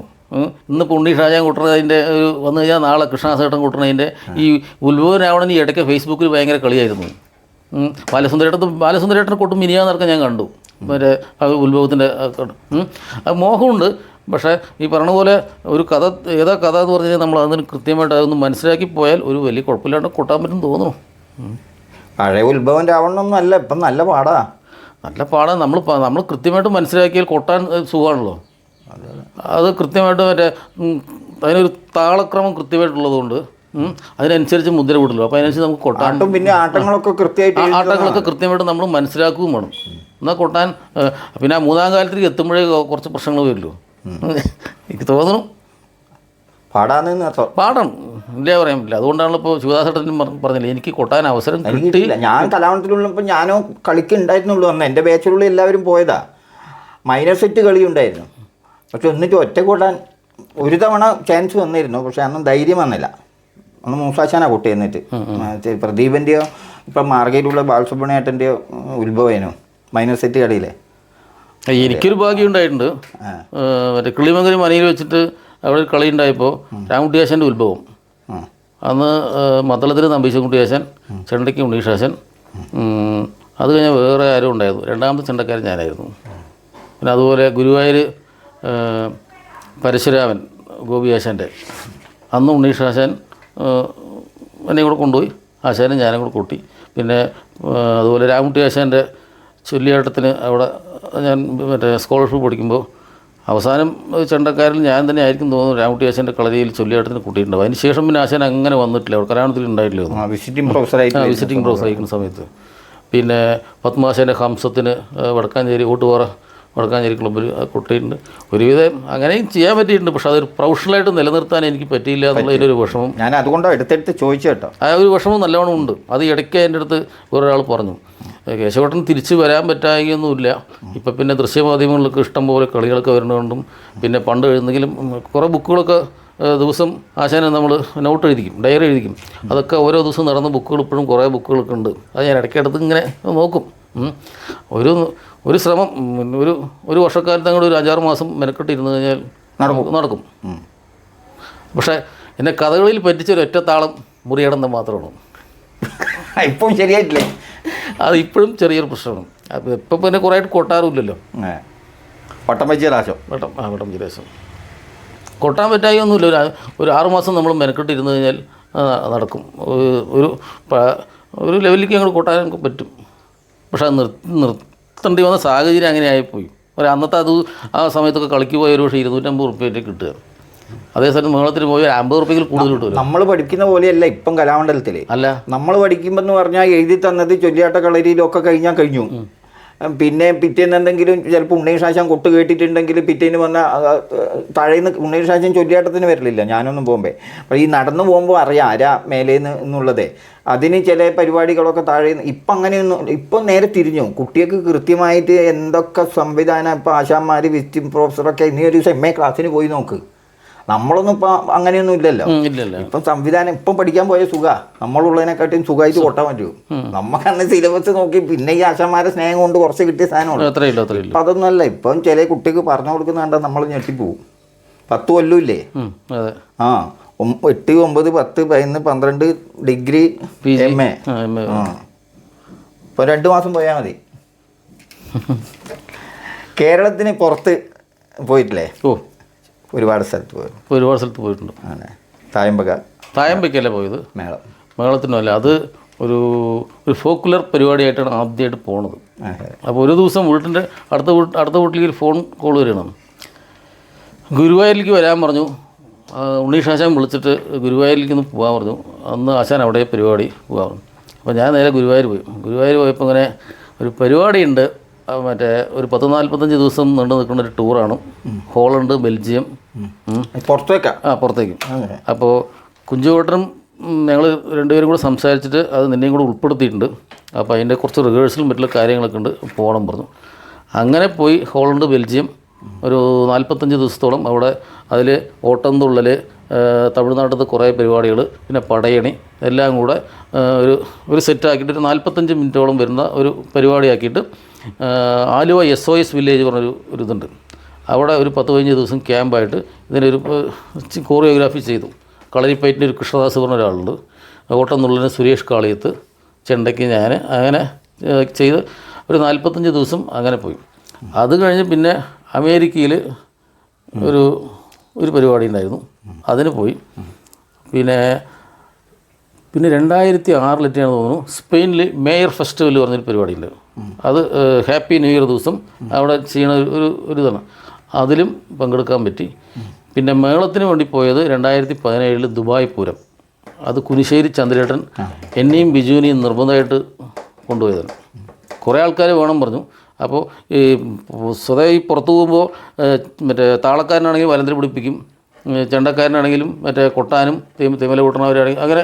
അപ്പോൾ അതല്ലാണ്ട് ഞാനും ബിജുവും ചന്ദ്രേട്ടൻ്റെ എല്ലാ പരിപാടിക്കും നമ്മളുണ്ടാവും. അപ്പോൾ എൻ്റെ അടുത്ത് കുറേ ആൾക്കാർ വേണം പറഞ്ഞു. അവസാനം പറഞ്ഞപ്പോൾ കേശവൻകുട്ടി അങ്ങനെയാണ് എല്ലാവരും കൊണ്ടുപോകാൻ പറ്റില്ല, ഒരു കാര്യം ചെയ്യും, നിൻ്റെയും ബിജുവിനെയും മാത്രം പാസ്പോർട്ട് കൊണ്ടാ, നിങ്ങൾ രണ്ടുപേരും എന്തായാലും ഒഴിവാക്കുന്നില്ല. അങ്ങനെ ദുബായിലേക്ക് പോയി. പിന്നെ ശ്രീലങ്കയിൽ ഒരു 3-4 തവണ പോയിട്ടുണ്ട്, ശ്രീലങ്കൻ പരിപാടി. അങ്ങനെ പിന്നെ കർണാടക, തമിഴ്നാട്, ഇന്ത്യയിൽ ഒരുവിധം എല്ലാ സംസ്ഥാനങ്ങളിലും പോയിട്ടുണ്ട്. പക്ഷേ ഈ ഞാൻ പറഞ്ഞില്ലേ ബെൽജിയം ടൂർ പോയില്ലേ, അത് മറ്റേ മദ്രാസിലൊരു VR ദേവിക പറഞ്ഞ ഒരു, അത് ഉണ്ണീഷ് ആശാൻ കൊണ്ടുപോയതാ? ആശാൻ്റെ കെയർ ഓഫിലാണ് പോയത്. എന്നെ ഇതുവരെ കൊണ്ടുപോയിട്ടില്ല ആശാൻ, അതാ ഞാൻ ചോദിച്ചത്. അതിപ്പോൾ അങ്ങനെ പോയി. പിന്നെ അവരുടെ തന്നെ ഒരു പരിപാടിക്ക് നമ്മുടെ അബ്ദുൽ കലാം പ്രസിഡൻ്റ് ആയിരിക്കുന്ന സമയത്ത് അവിടെ പരിപാടിക്ക് പോയപ്പോൾ അങ്ങനെ രാഷ്ട്രപതി ഓഫീസ് മറ്റേ ഭവനിലേക്ക് പോകാനും അതൊക്കെ ഒരു ഭാഗ്യം കിട്ടിയിട്ടുണ്ട്. കലാമണ്ഡലത്തിൽ പഠിച്ച ആശാന്മാരൊക്കെ ആയിട്ട് ഇപ്പോൾ എങ്ങനെയാണ് കേശവൻ എല്ലാവരുമായിട്ടും ബന്ധപ്പെടാറുണ്ടോ, കാണാറുണ്ടോ, വിളിക്കാറില്ല? പോയി കാണാറില്ല. അത് എപ്പോഴെങ്കിലും അപൂർവമായിട്ട് പോയി കാണാറുള്ളൂ. പക്ഷേ കാലത്ത് ദിവസവും കുളി കഴിഞ്ഞാൽ ഇവരൊക്കെ മനസ്സിൽ കണ്ടിട്ടേ ഞാൻ പുറത്തിറങ്ങുള്ളൂ. അതിൻ്റെ ഗുണം വേറെ തന്നെ ഇല്ലേ? അത് കിട്ടിയിട്ടുണ്ടെന്നാണ് ഞാൻ വിശ്വസിക്കുന്നത്. കാലത്ത് കുളി കഴിഞ്ഞാൽ മറ്റുള്ള കാര്യങ്ങളൊക്കെ ചെയ്യുമ്പോൾ കൃത്യമായിട്ട് വീട്ടിൽ നിന്ന് പുറത്തിറങ്ങുന്ന സമയത്ത് എന്നെ പഠിപ്പിച്ച എല്ലാവരുടെയും മനസ്സിൽ, ഇനിയിപ്പോൾ ഞാനിപ്പോൾ വെറുതെ എവിടെയെങ്കിലും പോകാമെങ്കിലും ശരി, പരിപാടിക്ക് പോകാമെങ്കിലും ശരി, ഇവരെല്ലാവരും ദിവസവും മനസ്സിൽ കാണുന്ന ഗുരുദാസന്മാരെയും പിന്നെ എന്നെ ആദ്യം പഠിപ്പിച്ച ഗുരുദാസനെയും ഇവരൊക്കെ മനസ്സിൽ ദിവസവും കണ്ടിട്ട് ഞാൻ ദിവസം കണ്ട് മനസ്സുകൊണ്ട് പ്രാർത്ഥിച്ചിട്ട് പുറത്തിറങ്ങും. കരാറുകൾ ഒരുപാടുണ്ടോ? അത്യാവശ്യം കുറേ പരിപാടികൾക്കുണ്ട്, ചെറുതും വലുതൊക്കെ ആയിട്ട് കുറേ പരിപാടികളുണ്ട്. ഇപ്പം പൂരത്തിന് പോയില്ല എന്നല്ലേ പറഞ്ഞേ? ഇപ്പോൾ പൂരത്തിനൊന്നും പോകില്ല. നെന്മാറയ്ക്ക് ഇപ്പോൾ കഴിഞ്ഞ ശങ്കരേട്ടൻ നടത്തുമ്പോൾ ഒരു 3-4 വർഷമൊക്കെ പോയിട്ടുണ്ടായിരുന്നു. പിന്നെ ഇപ്പോൾ ഇല്ല. കലാമണ്ഡലത്തിൽ പോകാറുണ്ടോ ഇപ്പോൾ എപ്പോഴെങ്കിലും? കലാമണ്ഡലത്തിൽ എപ്പോഴെങ്കിലും പോവും, അത്രയല്ലോ. നമ്മളെ പഠിപ്പിച്ച ആശാന്മാരൊന്നും ഇല്ല ഇപ്പോൾ അവിടെ? ഇല്ല, നമ്മളെ ചില ആൾക്കാർക്ക് അറിയുന്നില്ല ഇവിടെ പോയാൽ. അങ്ങനെ പോകാറൊന്നുമില്ല, എപ്പോഴെങ്കിലും പോകാമെന്നല്ലാണ്ട് കാര്യമില്ല. കുടുംബം? ഭാര്യ, 2 കുട്ടികൾ. ഭാര്യ എന്താ ചെയ്യുന്നുണ്ടോ? ഇപ്പോൾ അടുത്തായിട്ട് ഇപ്പോൾ ഒരു ചെറിയൊരു ജോലി കിട്ടിയിട്ടുണ്ട്, അംഗനവാടി ടീച്ചറായിട്ട്. കേശവൻ ഇതിൻ്റെ ഇടയ്ക്ക് വേറെ ഈ അൺസീസണിൽ വേറെ എന്തോ ചെയ്തിരുന്നില്ലേ? LIC ചെയ്തിട്ടുണ്ടായിരുന്നു. അതിപ്പോഴുണ്ടോ? ചെയ്യുന്നുണ്ട്, പേരിന് മാത്രമല്ല. സർവീസൊന്നും നമുക്ക് കൃത്യമായിട്ട് ചെയ്യാൻ പറ്റാത്തതുകൊണ്ട് നമുക്ക് ഈ സീസണായ പിന്നെ ആ ഭാഗത്തേക്ക് തിരിച്ചു നോക്കാൻ പറ്റില്ല. അതുകൊണ്ട് ഞാൻ അതിലങ്ങനെ ശ്രദ്ധ ചോദിക്കാൻ കാരണം ഈ ഒരു സീസണിലെ ഇതുകൊണ്ട് മാത്രം കഴിയാനുള്ള ബുദ്ധിമുട്ടുകൊണ്ടാണോ അല്ല ഒരു ജോലിയും കൂടെ വേണമെന്ന് വിചാരിച്ചിട്ടാണോ അങ്ങനെ ഒരു മനസ്സിൽ തോന്നിയിട്ടാണ് LIC ഏജൻസി എടുത്തത്. ഇപ്പോൾ ഏകദേശം ഒരു സീസൺ കൊണ്ട് നമുക്കൊരു കൊല്ലം കഴിയാൻ പറ്റൂലേ സുഖമായിട്ട്? ഓ, കുഴപ്പമൊന്നുമില്ല, അതല്ല ബാലൻസും ഉണ്ടാവും. ബാലൻസ് അല്ല, നമുക്ക് കഴിഞ്ഞു പോവാം, എന്നാലും വലിയ കുഴപ്പമില്ലാണ്ട് പോവാം. നമ്മൾ കൃത്യമായിട്ട് കിട്ടുന്ന പൈസ കൃത്യമായിട്ട് ചിലവാക്കിയാൽ സുഖമായിട്ട് കഴിഞ്ഞു പോകാനുള്ള വരുമാനം മാതാപിതാ ഗുരു ദൈവം അതുണ്ട്. LIC ഇപ്പോൾ ഇല്ല? LIC ഞാൻ അങ്ങനെ ചെയ്യുന്നില്ല, എന്നാലും ഉണ്ട്. കുറച്ചൊരു 100 പേര് ചേർത്തതിൻ്റെ സർവീസും ഇതൊക്കെ ചെയ്ത് പോകുന്നുണ്ട്, അത്രയില്ല. കുട്ടികൾ രണ്ടാ? 2 പേര്, ആൺകുട്ടിയും ഒരു പെൺകുട്ടിയും. കേശവൻ അല്ലാണ്ട് വേറെ ആരും കൊട്ടുന്നുണ്ടോ കുടുംബത്തിൽ? ആരുമില്ല. അച്ഛൻ മുമ്പ് ഒരു കച്ചവടമായിരുന്നു. പണ്ട് കാലത്ത് അവിടെ തത്തമൂരം ടൗണിലൊരു ഹോട്ടലൊക്കെ ഉണ്ടായിരുന്നു. പിന്നെ അച്ഛനെ അങ്ങനെ അത് ഉപേക്ഷിച്ചു. പിന്നെ കുറച്ച് വേറെ എന്തൊക്കെ ആയിട്ട് ഇങ്ങനെ പോയി. അമ്മ വീട്ടിൽ ഒന്നിച്ച് തന്നെയാണോ താമസം എല്ലാവരും? അച്ഛൻ മരിച്ചിട്ട് കുറേ വർഷങ്ങളായി. അമ്മയും ഞാനും ചേച്ചിയുടെ 2 മക്കളും ഞങ്ങൾ 5-6 പേര് ഇങ്ങനെ ഒന്നിച്ച്. കുട്ടികൾ 2 കുട്ടികൾ. മൂത്ത ആൾ ഇപ്പോൾ 5ാം ക്ലാസ്സിലേക്കായി. 5ാം ക്ലാസ്സിലേക്കായി. കൊട്ട് പഠിക്കുന്നില്ല? കൊട്ട് പഠിക്കുന്നില്ല. അവൾ കുറച്ച് മടി കൂടുതലാണെന്ന് ശ്രമിക്കണം. ഇപ്പോൾ ശ്രീബാല എന്നാണ് പേര്. ശ്രീബാല. അതും ഗുരുനാഥന്മാരുടെ ഒരു ഇതിന് വേണ്ടിയിട്ട് ഇട്ട പേരാണ് 2 പേരുടെയും. മകൻ്റെ പേര് ശ്രീഹരി. ഹരീഷൻ എന്നാണ് മനസ്സിൽ ഉദ്ദേശിച്ചത്. ഹരീഷൻ പറയുമ്പോൾ ഈ കൃഷ്ണൻ എന്നുള്ളത് എന്നെ പഠിപ്പിച്ച ഗുരുനാഥന്മാരുടെയൊക്കെ പേര് വരും. കൃഷ്ണൻ, വിജയകൃഷ്ണൻ, രാധാകൃഷ്ണൻ, ഉണ്ണീഷാചാര്യൻ, അങ്ങനെ ഒക്കെ വരുമല്ലോ. അതൊക്കെ നമ്മൾ ഉള്ളിടത്തോളം കാലം നമ്മുടെ മനസ്സിൽ നമ്മൾ കൊണ്ടു നടക്കുന്നത് നമ്മുടെ ഗുരുനാഥന്മാരെയാണ്. അപ്പോൾ അതിൻ്റെ ഒരു ഇതിന് വേണ്ടിയിട്ട് മകളിൽ അതെ ശ്രീബാല എന്നിട്ടതും ആ ഒരു ഉദ്ദേശം മനസ്സിൽ കണ്ടിട്ട് തന്നെയാണ്. താമസം തത്തമംഗലത്ത്. കേശവ, ഒരുവിധം കാര്യങ്ങളൊക്കെ അറിഞ്ഞോ? പിന്നെ ഇതിൻ്റെ ഒരു അവസാനം എന്നുള്ള നിലക്ക് ഞാനൊരു ചോദ്യം കൂടെ ചോദിക്കുകയാണ്. നമ്മൾക്ക് ഏകദേശം ഒരു 2-3 മാസം സ്ഥിരമായിട്ട് പരിപാടിയുള്ളൂ. ഒരുപാട് കലാമണ്ഡലത്തിൽ നിന്ന് കലാമണ്ഡലത്തിൽ നിന്ന് പഠിച്ചുപോയ പല വിഷയങ്ങളിലും ചെണ്ട, മദ്ദളം, പാട്ട്, ചുട്ടി, വേഷം, ഇതിലൊക്കെ അത്യാവശ്യം കൃത്യമായിട്ട് ഒരു വരുമാന മാർഗമുള്ള ഒരു വിഷയം ചെണ്ടയാണ്. ഒരു മേളത്തിനെങ്കിലും പോകാന്നുള്ള നിലക്ക്. പക്ഷേ ഈ 3-4 മാസത്തെ സീസൺ കൊണ്ട് നമുക്കൊരു കൊല്ലം കഴിയാൻ കഴിയും. വേറെ ഗവൺമെൻറ് ജോലികളോ അല്ലെങ്കിൽ ഇതൊന്നുമില്ല. അതിൽ കേശവൻ ഇപ്പോഴും ഈ ഒരു കൊട്ടുകാരെന്ന് മാത്രം ഉള്ളൊരു ഇതിൽ വേറെ ജോലിക്കൊന്നും പോകാൻ പറ്റിയിട്ടില്ല. ശരിക്കും സംതൃപ്തനാണോ? കുഴപ്പമില്ല, എനിക്കതിൽ വേറെ കുറ്റബോധം തോന്നിയിട്ടില്ല. എന്നാൽ എൻ്റെ പ്രദേശം ഞാൻ പറഞ്ഞില്ലേ, കുറേ അമ്പലങ്ങളുള്ളതുകൊണ്ട് വർഷക്കാലത്ത് എങ്ങനെയാലും കുറേ പരിപാടികൾ കിട്ടും. പിന്നെ തമിഴ്നാട് അത്യാവശ്യം നല്ല നല്ല പരിപാടികൾ മഴക്കാലത്തും പരിപാടി ഉണ്ടാവും, അത്യാവശ്യം കിട്ടും. ഇപ്പോൾ ഈ കൊറോണ കഴിഞ്ഞതിന് ശേഷമാണ് ഈ മഴക്കാലത്ത് പരിപാടി കുറവ്. ഇനി തമിഴ്നാട് അത്യാവശ്യം നല്ല നല്ല പരിപാടികൾ, അമ്പലത്തിൽ ഈ കുംഭാഭിഷേകം അല്ലെങ്കിൽ വേറെ എന്തെങ്കിലുമൊക്കെ പരിപാടികളായിട്ട് വരും. ഞാൻ അത്യാവശ്യം നല്ല കൂടെ വരുന്നവർക്കും എന്തെങ്കിലും കിട്ടണം, നമ്മളും പരിപാടി നടത്തി നമുക്ക് എന്തെങ്കിലും കിട്ടണം എന്നുള്ള ബേസിൽ അത്യാവശ്യം നല്ല പരിപാടി നല്ല പൈസയ്ക്ക് ഏൽക്കിട്ടു. അതുകൊണ്ട് എന്തായാലും വേനൽക്കാലത്ത് അത്യാവശ്യം വർഷക്കാലത്ത് അത്യാവശ്യം പരിപാടി തമിഴ്നാട് കിട്ടും. പിന്നെ നമുക്കിപ്പോൾ ഇങ്ങനെ കൊട്ട് പഠിച്ചു വർഷക്കാലത്ത് വേറെ പണിയൊന്നുമില്ല, ഇനിയിപ്പോൾ അങ്ങനെയുള്ള ഒരു ഇതൊന്നും എനിക്ക് തോന്നിയിട്ടില്ല. സന്തോഷം. എന്തായാലും കേശവന് നല്ല പരിചയം എനിക്കുണ്ടെങ്കിലും ഒരുപാട് അടുത്തറിയാനും സംസാരിക്കാനും കഴിഞ്ഞതിൽ സന്തോഷം. ഇന്നിവിടെ എത്തിയതിലും ഈ എപ്പിസോഡിൽ പങ്കെടുത്തതിലും എൻ്റെ കൂടെ സന്തോഷം അറിയിക്കുന്നത്. പിന്നെ എൻ്റെ ഒരു സന്തോഷം, ഞാനൊരു തവണ ഇൻ്റർവ്യൂവിന് ഇവിടെ വന്നതായിരുന്നു. അന്ന് എന്നെ ഇൻ്റർവ്യൂ ചെയ്തതാണ്. ഇന്ന് കേശവൻകുട്ടിയെ ഇൻ്റർവ്യൂ ചെയ്യാൻ വേണ്ടി ചോദ്യകർത്താവായി എന്നെ ഇവിടെ എത്തിച്ചതിൽ എൻ്റെ പ്രിയ ഗുരുനാഥൻ ഉണ്ണികൃഷ്ണാശാനോട് പ്രത്യേകം നന്ദി രേഖപ്പെടുത്തുന്നു. ഞാൻ ഈ കളിമേള സഞ്ചാരത്തിൽ ഇങ്ങനെ കുറേ പരിപാടികൾ കണ്ടു, പക്ഷേ എന്നെ വിളിക്കുന്നത് ഞാൻ ഒട്ടും പ്രതീക്ഷിച്ചില്ല. പക്ഷേ ശിവദാസേട്ടൻ ഇങ്ങനെ വിളിച്ചു, ഞാനാണ് നിന്നോട് ചോദ്യം ചോദിക്കുന്നത്. അപ്പോൾ അത് നമ്മൾ തമ്മിലുള്ളൊരു മാനസിക ബന്ധം ഇനിയിപ്പോൾ അതെങ്ങനെയായാലും അത് നമ്മൾ തമ്മിൽ തന്നെ വേണ്ടി വന്നു എന്നുള്ളതിൽ അതിനെക്കുറിച്ച് എനിക്കും വളരെ മനസ്സിന് ഭയങ്കര സന്തോഷം. ഈ പരിപാടിക്ക് എന്നെ വിളിച്ചതിൽ എൻ്റെ ഗുരുനാഥനോട് സാഷ്ടാംഗം നമസ്കാരം പറഞ്ഞു കൊടുക്കുന്നു.